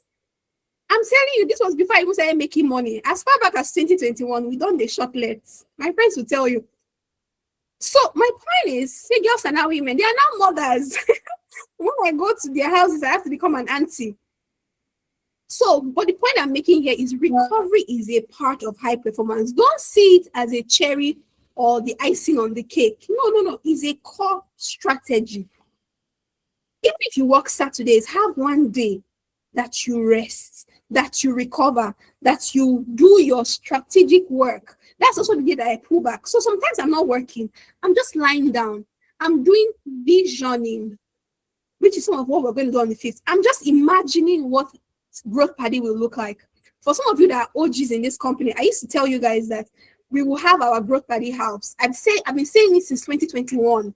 Before we got this place in 2024. My old team members will tell you that. I say I always dream of a future where we will have our growth house, and like my team members will just come, we'll work, we'll play, because that's the kind of team that I run. We do all of those things. And I'm still saying it now that growth party we will have hubs in all the corners of the country. There's going to be a south-south hub, there will be southeast, there will be southwest, there will be the north. So we will just have houses that are growth houses that our staff members can go and chill and work and do these things. It is in those rest moments that I project my mind into the future. These are things that re-energize me. So just when my team members think that, oh, there is a lot going on, maybe things are not going well, I say, don't worry, just give me some time. Let me retreat. I went on a retreat last year, right? And after the retreats, we feel them now. So let me go and let me visualize. That's what re-energizes me. That's how I rest. I just sit down and I picture things. I manifest it into our future, right? I write it down. I sleep. I also watch movie. And I eat parfait. We're watching our weights now, so we don't eat ice cream. Okay, let's go on. So now do some tasks, right? The goal is sustainability and not perfection. We're wrapping up, and I want you to do these things with me now. We have 20 minutes. I didn't even realize that we're going to finish in 2 hours. I love it. So action 1 and 2, we want to remove, we want to define, we want to regulate, we want to renegotiate, we want to pause. Based on the things that you know how to do, or rather the things that you're doing, right? Identify one commitment that doesn't fit this season anymore. Delete it, renegotiate it, pause it, reduce it, adjust it, right? For some of you, you might need to have conversations, right? I know, like, if you just come back from work on the 31st of August, maybe say I don't get like 5 resignations from my company. Say, Victory, are the one that say we should reduce, delete, review, renegotiate. It's fine as long as it's for your growth. Like, no wahala. You get? So, but identify one commitment, right? Make sure that you follow the RVR framework that we talked about. Identify one commitment that you review, you renegotiate. You can reduce it. You can renegotiate. To be like, I'm in church. I'm a team lead in church. You're team lead in 2 departments. You're doing, but at this time in this season, right? There's more pressing work that I even have for kingdom business. DDK used to say that kingdom is greater than church. The first time I heard it, I didn't understand it. That's a different conversation. So some of us were in church back to back to back to back to back, but you're not having time for kingdom business, for kingdom influence. Those of you that are believers and you have not registered for Made to Shine conference, whether to attend physically or virtually, we will fight. But when we go there, we will come there. Let's leave it. So renegotiate. Some of you might have to review your commitment in church, in work. You might have to exit some WhatsApp group. You're in the WhatsApp group. It's really not helping you. Leave. You join community, join, but you can't even really, just go. Leave there. Or reallocate it for a different time. Do you understand? So do that. Find one, do it now. Another thing, write your top 3 weekly wins for next week. This week is ending. For next week, identify my KPIs for people that I work in corporates. Next week is the last week of August, right? Literally the last week. 31st is a Monday. So literally the last week of August, which means that 2 months out of 3 months have gone. You have done 2/3 of your quarter 3. What is the one important thing? Is 2 important, the 3 most important thing that you must achieve next week to call that week a success. Tell your next week what success looks like. Do it now. This thing that I'm saying. My plan was to give you time to do it, but I want to take questions, so I want to run quickly, right? Actions 3 and 4. Protect and systemize. Build your operating system. Block time for deep work. Some of you need to sit down and block some time to actually work on your goals. Like, you have just been doing activities, but you've not sat down to think about the strategy. Block that time now. Block it. Tuesday next week, 3 to 6 p.m. I'm not taking meetings. I don't have meetings as much as possible. I am not going to be working on proposal. I'm going to be working on the strategy to achieve what I have planned for my life. Block it. Right? And then choose a task tracker. I already told you guys before, choose one that works from today. You can't leave this call and you don't have a task tracker. Choose a task tracker. Choose something. It's not what will I call it now? It's not spreadsheet, because I know that within Growth Party now we use spreadsheets, weekly. It's not that one, because that one, you and I know that you only go and fill that thing before Monday stand up, and you don't go back to it till the next Monday. So choose something that is handy. Let technology work for you, not the other way around. Choose something that is handy on your phone, in a small jotter that you always go around with. You always go around with it. If you want to use jotters, I don't advise it, but if you want to use jotter for the people who like writing, then that's fine.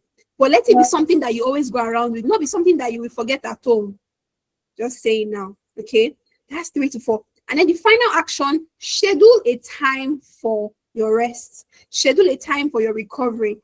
It might be a time for you to just sleep. It might be a time for you to watch movie. It might be a time for you to gist with your friends. Like me now, I'm planning house party. Get together for my friends. I just saw it on Instagram. And somebody said, like, these adults, like, what's going on? Why do you people not meet up? You're just in the house alone, working. And I'm just like, it's true. Let's just take one Friday and sit down and gist and play games and leave our phones and engage. And I'm like, yeah, why not? I can do it. I will post it. So I put it on Instagram, and some of my friends were like, okay, they're interested. So I'm planning a house party. It will soon happen. It's not those kind of house party. If you've known my house, in this house party, we pray as well, and we laugh. So if you don't come, my friends, so let's move on. You get. So schedule your rest. That's a rest for me, right? I'll soon just pack my bag and go to Mrs. Odiase's house and be like, I'm here to just eat. Do you get? And do auntie duties, right? I just want to eat and do auntie duties. Don't stress me. I just go to her house. I carry my overnight, but I go to Ope's house. Now Ope she goes to work now. I can't, it's not. So schedule your rest period. Schedule it. Schedule the time for your recovery. That's a better word, because some people is really not sleeping. Sleeping is good. Please sleep. Please sleep so you're not a walking zombie. But some of you have other things that re-energize you. Some of you is a debate. You just need to leave work and leave tech and just go and debate about something about government, and you will just be energized. For some of you, it's intellectual conversation. You want to join, conversations where people, talk about life, talk about relationships, talk about, I don't know what it is. Some of you is a good book. It's a good book. For me, sometimes it's a good book. Some of you just need to go and listen to some messages, So find that thing. Block it now. It can be tomorrow, it can be on Sunday, it can be next. Block it now. Okay? So in a nutshell, this is my operating system. This is my core principles. This is how I operate. It's not about avoiding work, or it's not about drowning or surviving, right? Or just say, I'm just drowning. Oh, I can't do this. No. Most people know I don't really avoid work, right? It's really about building such rich bouquet of life that it can carry really what matters. And in a summary, all these things I've been teaching you, this is how I apply it to my life, right? So I have clarity over activity. As much as I do, if you check my life very well, you will see that there's a central theme to all the single thing, every single thing that I do, whether it is faith-based, whether it is with young people, whether it is with businesses, whether it is coaching, there's a central theme of it. And it's because there's clarity. It's not every single thing somebody invited me to a podcast one time, and I misread the podcast. It was a podcast on business, or so. That's what I thought. I think it was called She Means Business. So I thought it was business.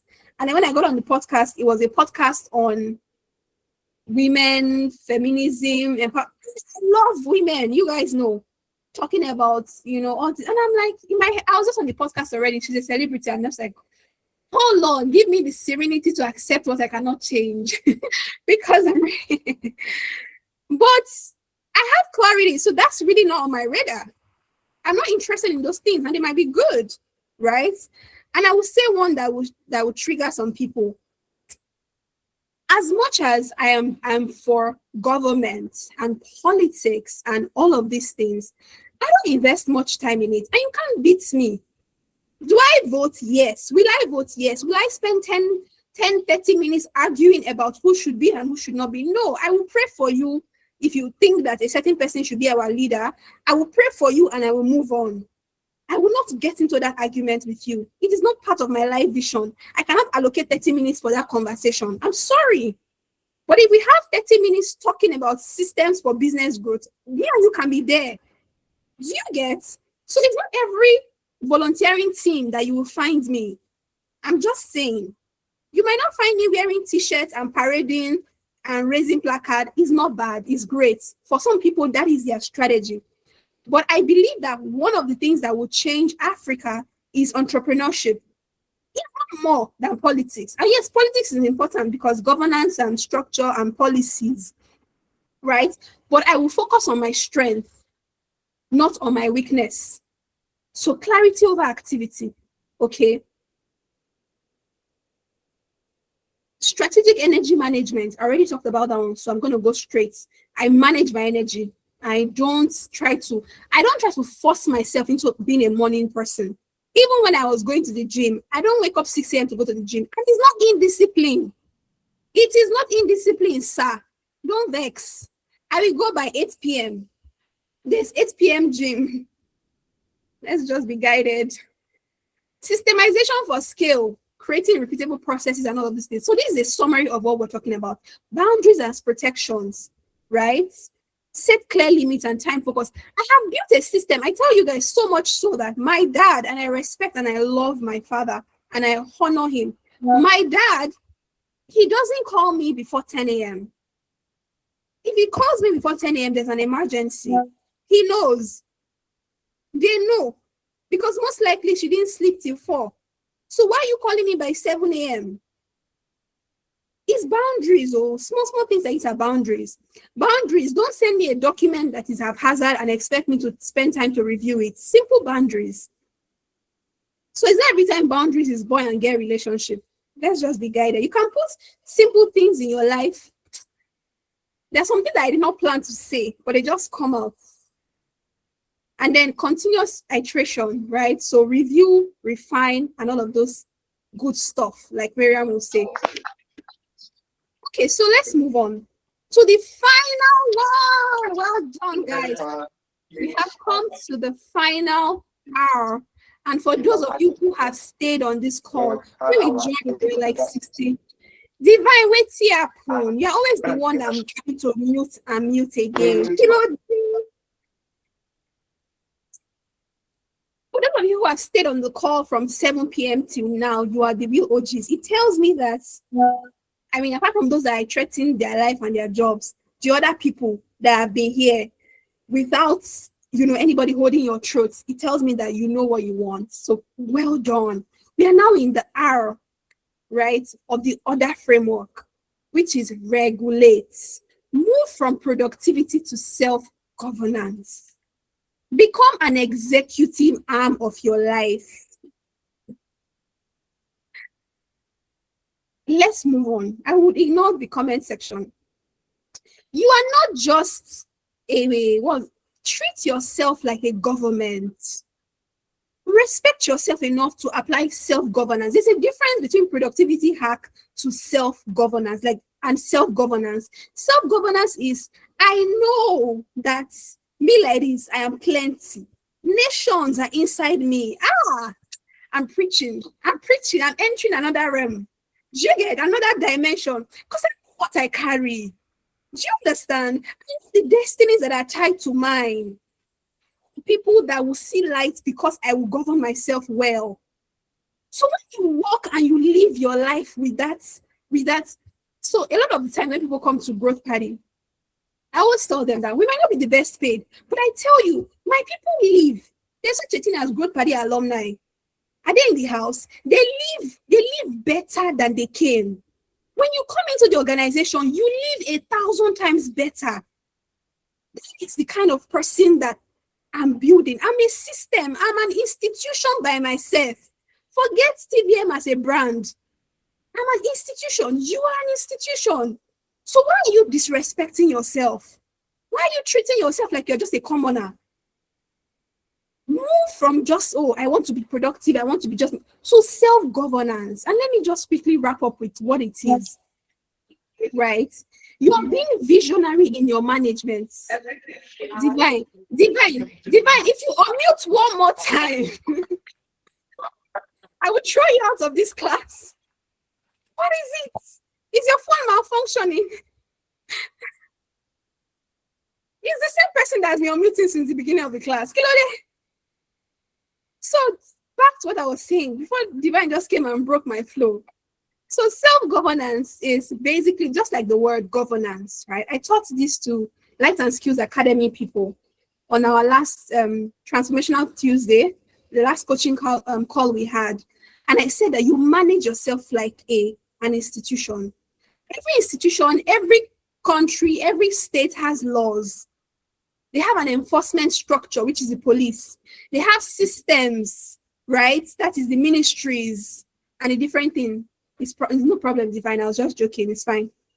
The ministries, they have a budget and they know how to allocate the budget. That's why you hear that Nigeria's budget for youth development is this billion. Yet we don't see the youth development.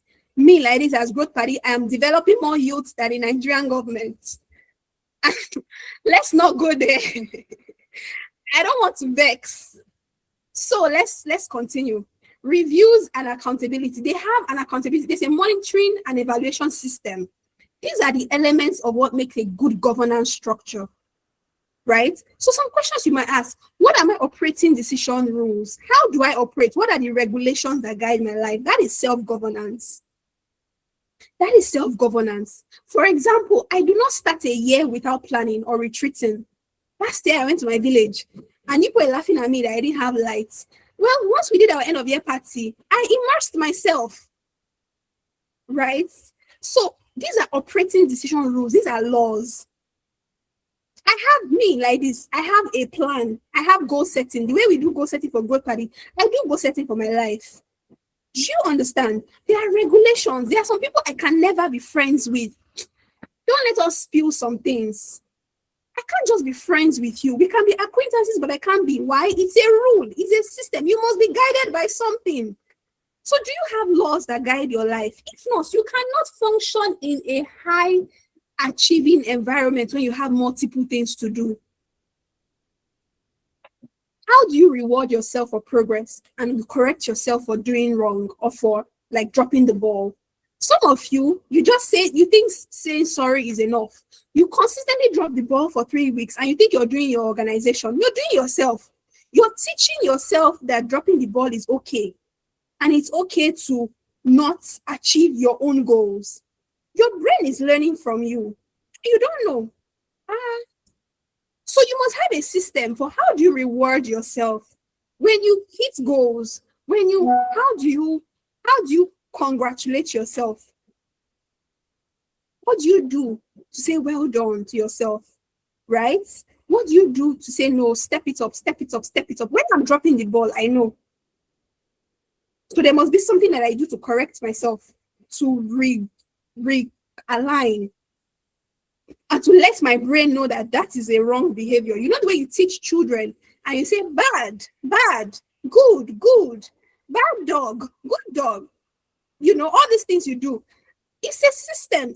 When you do something wrong, or maybe wrong is not the word, when you drop the ball consistently, you must signal to your brain that this is unacceptable behavior. And I'm not saying be harsh with yourself. We've already talked about this is a very balanced conversation. If anybody carry this thing and cut it half and now come and be saying one thing, I don't know, you better be here from the beginning of the class to the end, right? So that's not what I'm saying. I'm saying that when you are doing things that you're not meant to be doing, or you're doing things that's below the way you expect it to be, there must be a way for your system to signal to your brain that this is not right, so that your brain does not impute it as correct, normal, accepted behavior. That is the root cause of what we now so know as normalized nonsense. Normalized nonsense is when your brain has accepted that this thing is normal. So everybody can see it's nonsense, but your brain has normalized it. It's why you will come to the meeting and you are comfortable with saying, I couldn't get it done for like 5 tasks. I need to breathe.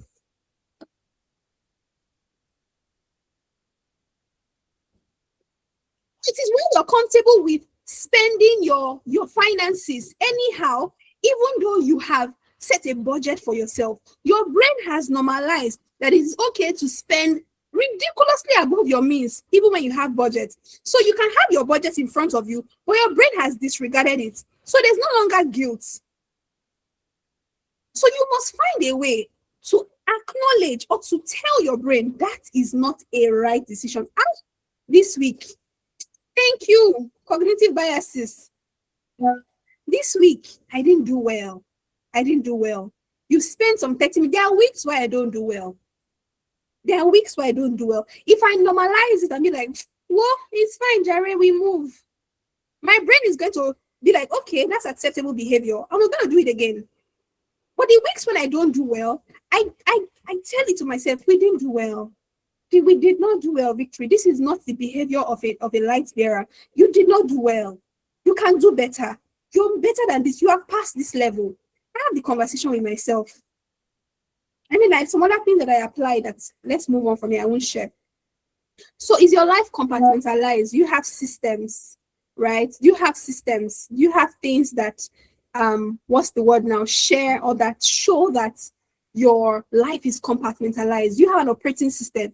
Do you have structures? And your structures will continue to, what's the word now? Will continue to increase and expand as you grow. At this level that I am in now, I have some systems that are operating, that are managing all these things, right? There's a system I will operate from, and it will be an entire different level. But at the phase that you're in, do you have systems? Don't wait till you have the money to employ 5 assistants. Stop it. You'll be like, because I don't, let's not go there. No chief executive officer started with a chief executive officer with an assistant. Let's be realistic. So when I say system, don't just be like, oh, it's because she has a team. No. At your level, there are systems, and we've just talked about it. We've talked about context switching, we talked about theme days, we went extensively into it. Right? So at the level you are, there are systems that you can deploy.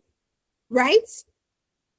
Is the operations of each of my department aligned to the vision of my life? So I told you that I will teach you on the 5th of September about the life compass, and I will give you a framework. That's something that I also recently learned, right? So positioning yourself to learn is part of my system. I know that there are people that are attached to me, so I have to continually grow. I can't stay in one level. So I'm going to teach you about life compass and how each of the different parts of the compass must align to your vision. Each department is in alignment with my vision. That is what vision and direction. No government functions without a vision. They do planning for the year. Okay, and then resource allocation, we've talked about it. Budgets, attention is a budget. Your time is a currency. Do I allocate it well? Are my reviews and reset periods systemized? Do you have a time in your entire year that you retreat as a family? And you say, let's look at where we are going as a family, or let's look at where we are going as an institution. And Victory, what have you done in your life with? So this year, I clocked a milestone age, right? And I went to sit with two older women who one of them was 10 years above me, that's a decade. Another was 5 years above me, that's half a decade. I didn't pick them at random. And they were both women that were doing excellently well. One of them already had children in their early 8, 7, 9. The one that is 10 years above me, and another, just a little baby, an entrepreneur. Another one, both of them are entrepreneurs. One is playing in the factory industry, the other is playing in the consulting industry. Similar. I went to spend the day with them. How can I be involved again in this meeting next time? It would be a favor. How did you get this link? So the first thing you want to do is make sure that you registered to be in this meeting. So we have your email and number, and we can add you to TVM Circle, and you can know when we have trainings like this. The second thing you want to do is register for Redesigning My 2026. That is also a free event. I'm giving freebies now. When I will release my masterclass that is paid, nobody should shout, oh. Please, TVM team, help drop the links in the group. Thank you very much. Thank you, Deborah. Right? Drop the links to this event to register, and the link to the one on the 5th of September. Okay? So, I was telling a story now. I forgot my story. I went to sit with women that were half a decade older than me and a decade older than me. And I tell you, I gained wisdom from observing them, seeing how they live. I can't even give you that gist. I will probably give you that gist if you're in the Grow with TVM coaching program. I gained a lot from just observing these two women for one day. I packed my bag in the morning. I went to the island. That's a system that I have, right? Birthday is not about cake and posting photo shoots. Let's go. Let's continue. We're good. So, final thing I want to tell you is you are not a machine to optimize. I know that at some level we talk about optimizing ourselves, optimizing your time, and move from just thinking about hacks and tips and tricks that will only last. When you want to lose weight, I are just like, okay, let's just be counting our calories for like 2 weeks, or you starve, and it's not sustainable, and you gain the weight back in 2 weeks, in 1 month. That's what you do when you just be like, well, let's just use tips and tricks. Let's do the Pomodoro. What's this? You people know that hack I'm talking about, Abby. It's good. But the level that this webinar is for people who are playing in the value sector. Pomodoro technique is great. But move from just tips and tricks and hacks to having a governance structure. You need to repeat it out loud, but don't unmute. So just say, I am an institution. Do you get? I am an institution. I need to function well. You are criticizing government. Our government is bad. But you're a bad government.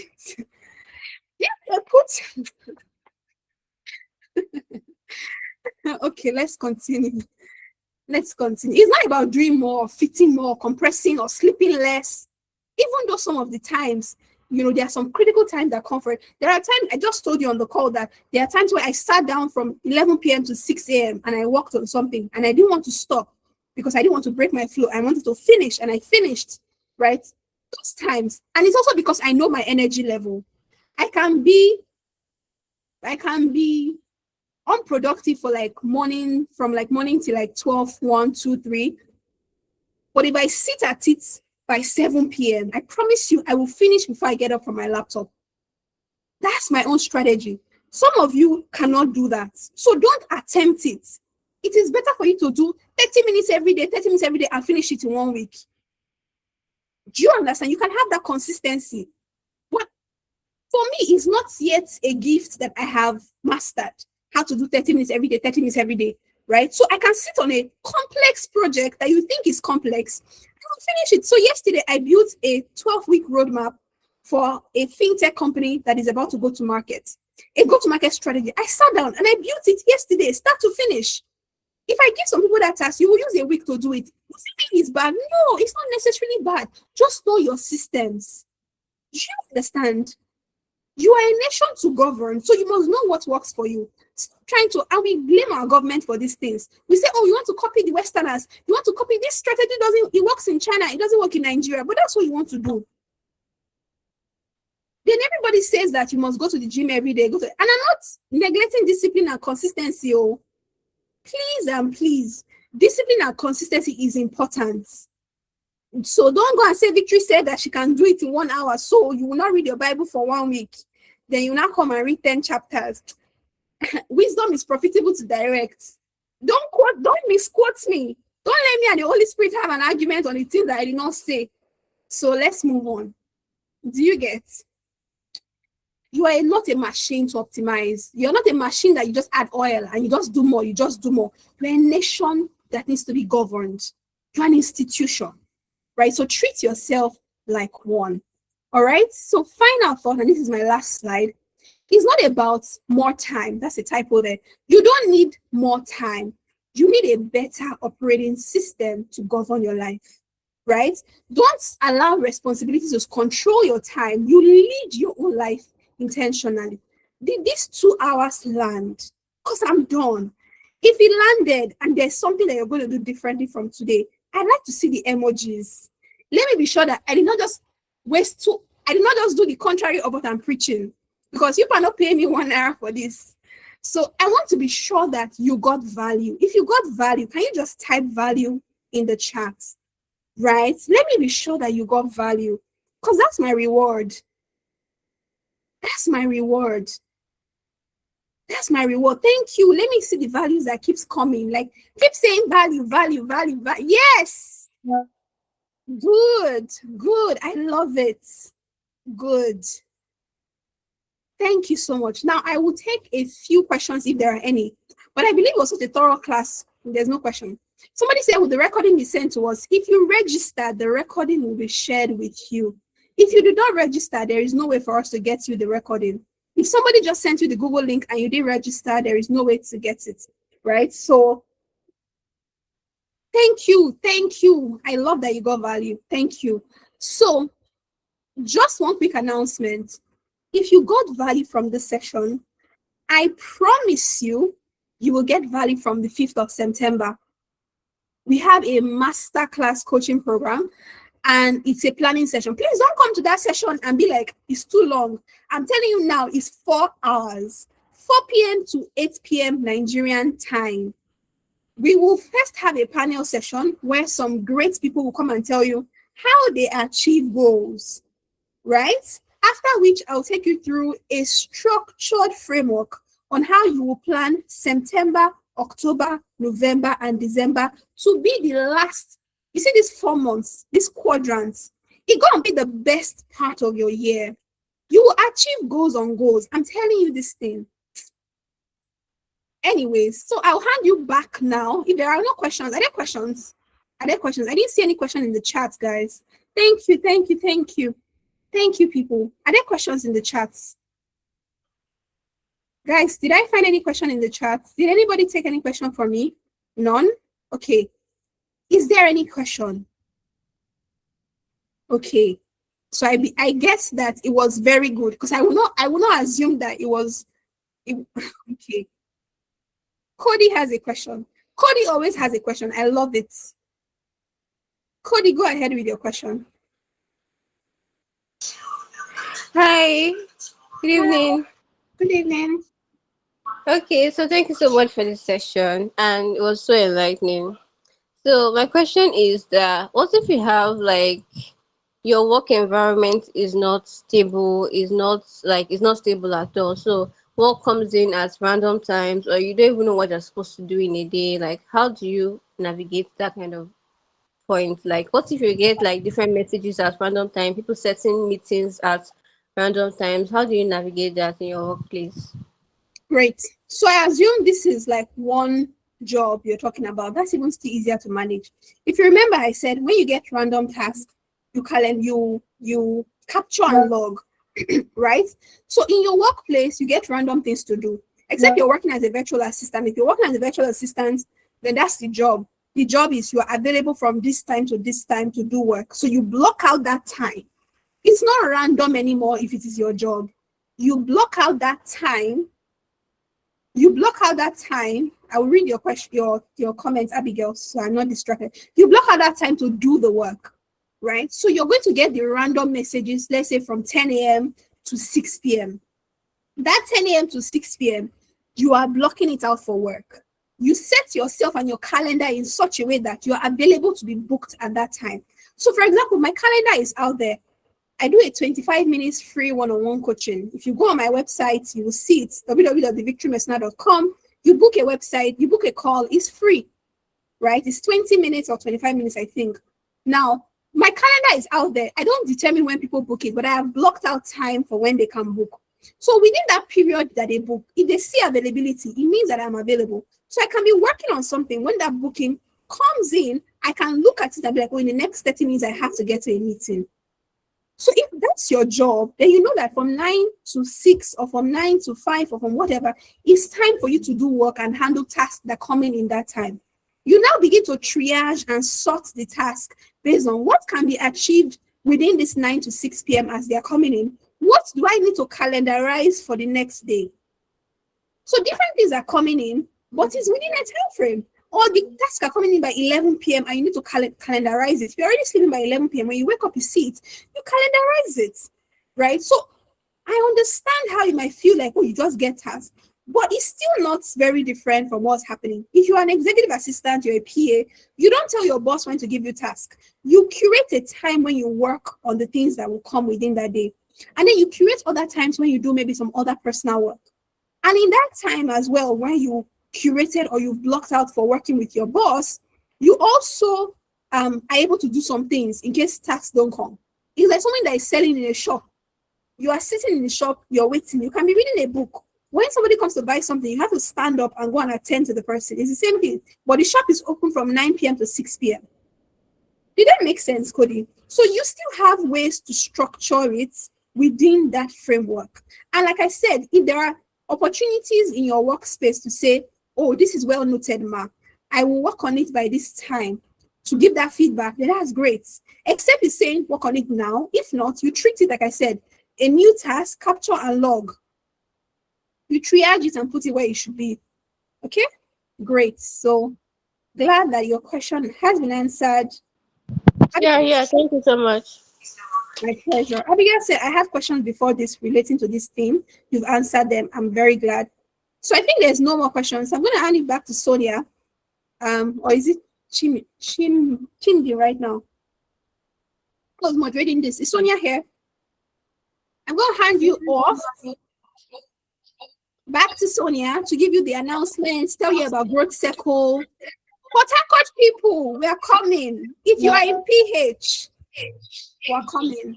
We're having a physical session. It's going to be great. All right. But I'll hand you back to Sonia.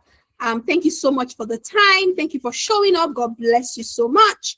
If you're registered, we'll get the recording and also the bonus session I mentioned. Thank you. Sonia, back to you. Thank you very much, Victory. You guys can see my wig is scattered because I was taking down notes. I feel like Victory had this space because of Sunita. So thank you so much. I got a lot of value from it, and I hope. Let me wait from this space. Sorry, everyone. Yeah, and I hope we all got value from it. So, like Victory has been mentioning, we have another webinar that is going to be 4 hours. This class is just this space rather. So it's some person's class. It's just a training, but that one will be practical, hands-on, planning for you for the next 4 months. So if you have not registered, I have dropped the link in the chat box. So please go and register, and we're going to follow up with you on that. The growth circle is a space where you would learn how to grow exactly where you are. So if you register, you'll be added to the Growth Circle group chat, where we'll be dropping a lot of updates for you. Also, regarding our book, go and buy it. Like Victory said, we are not doing any bonanza at this period. Please, and I beg, go and buy and read, right? I hope we all got insights, right? And we are going to be sharing a feedback form to get feedback from everybody regarding this space as well, because we love to hear if you got exactly what you wanted from this space and what exactly you want us to do for the next webinar. So thank you everybody for being here, and I hope you enjoy the rest of your night. Bye everyone. Bye everyone. Thank you, Victory. Bye, everybody. Bye guys. Enjoy the rest of your night.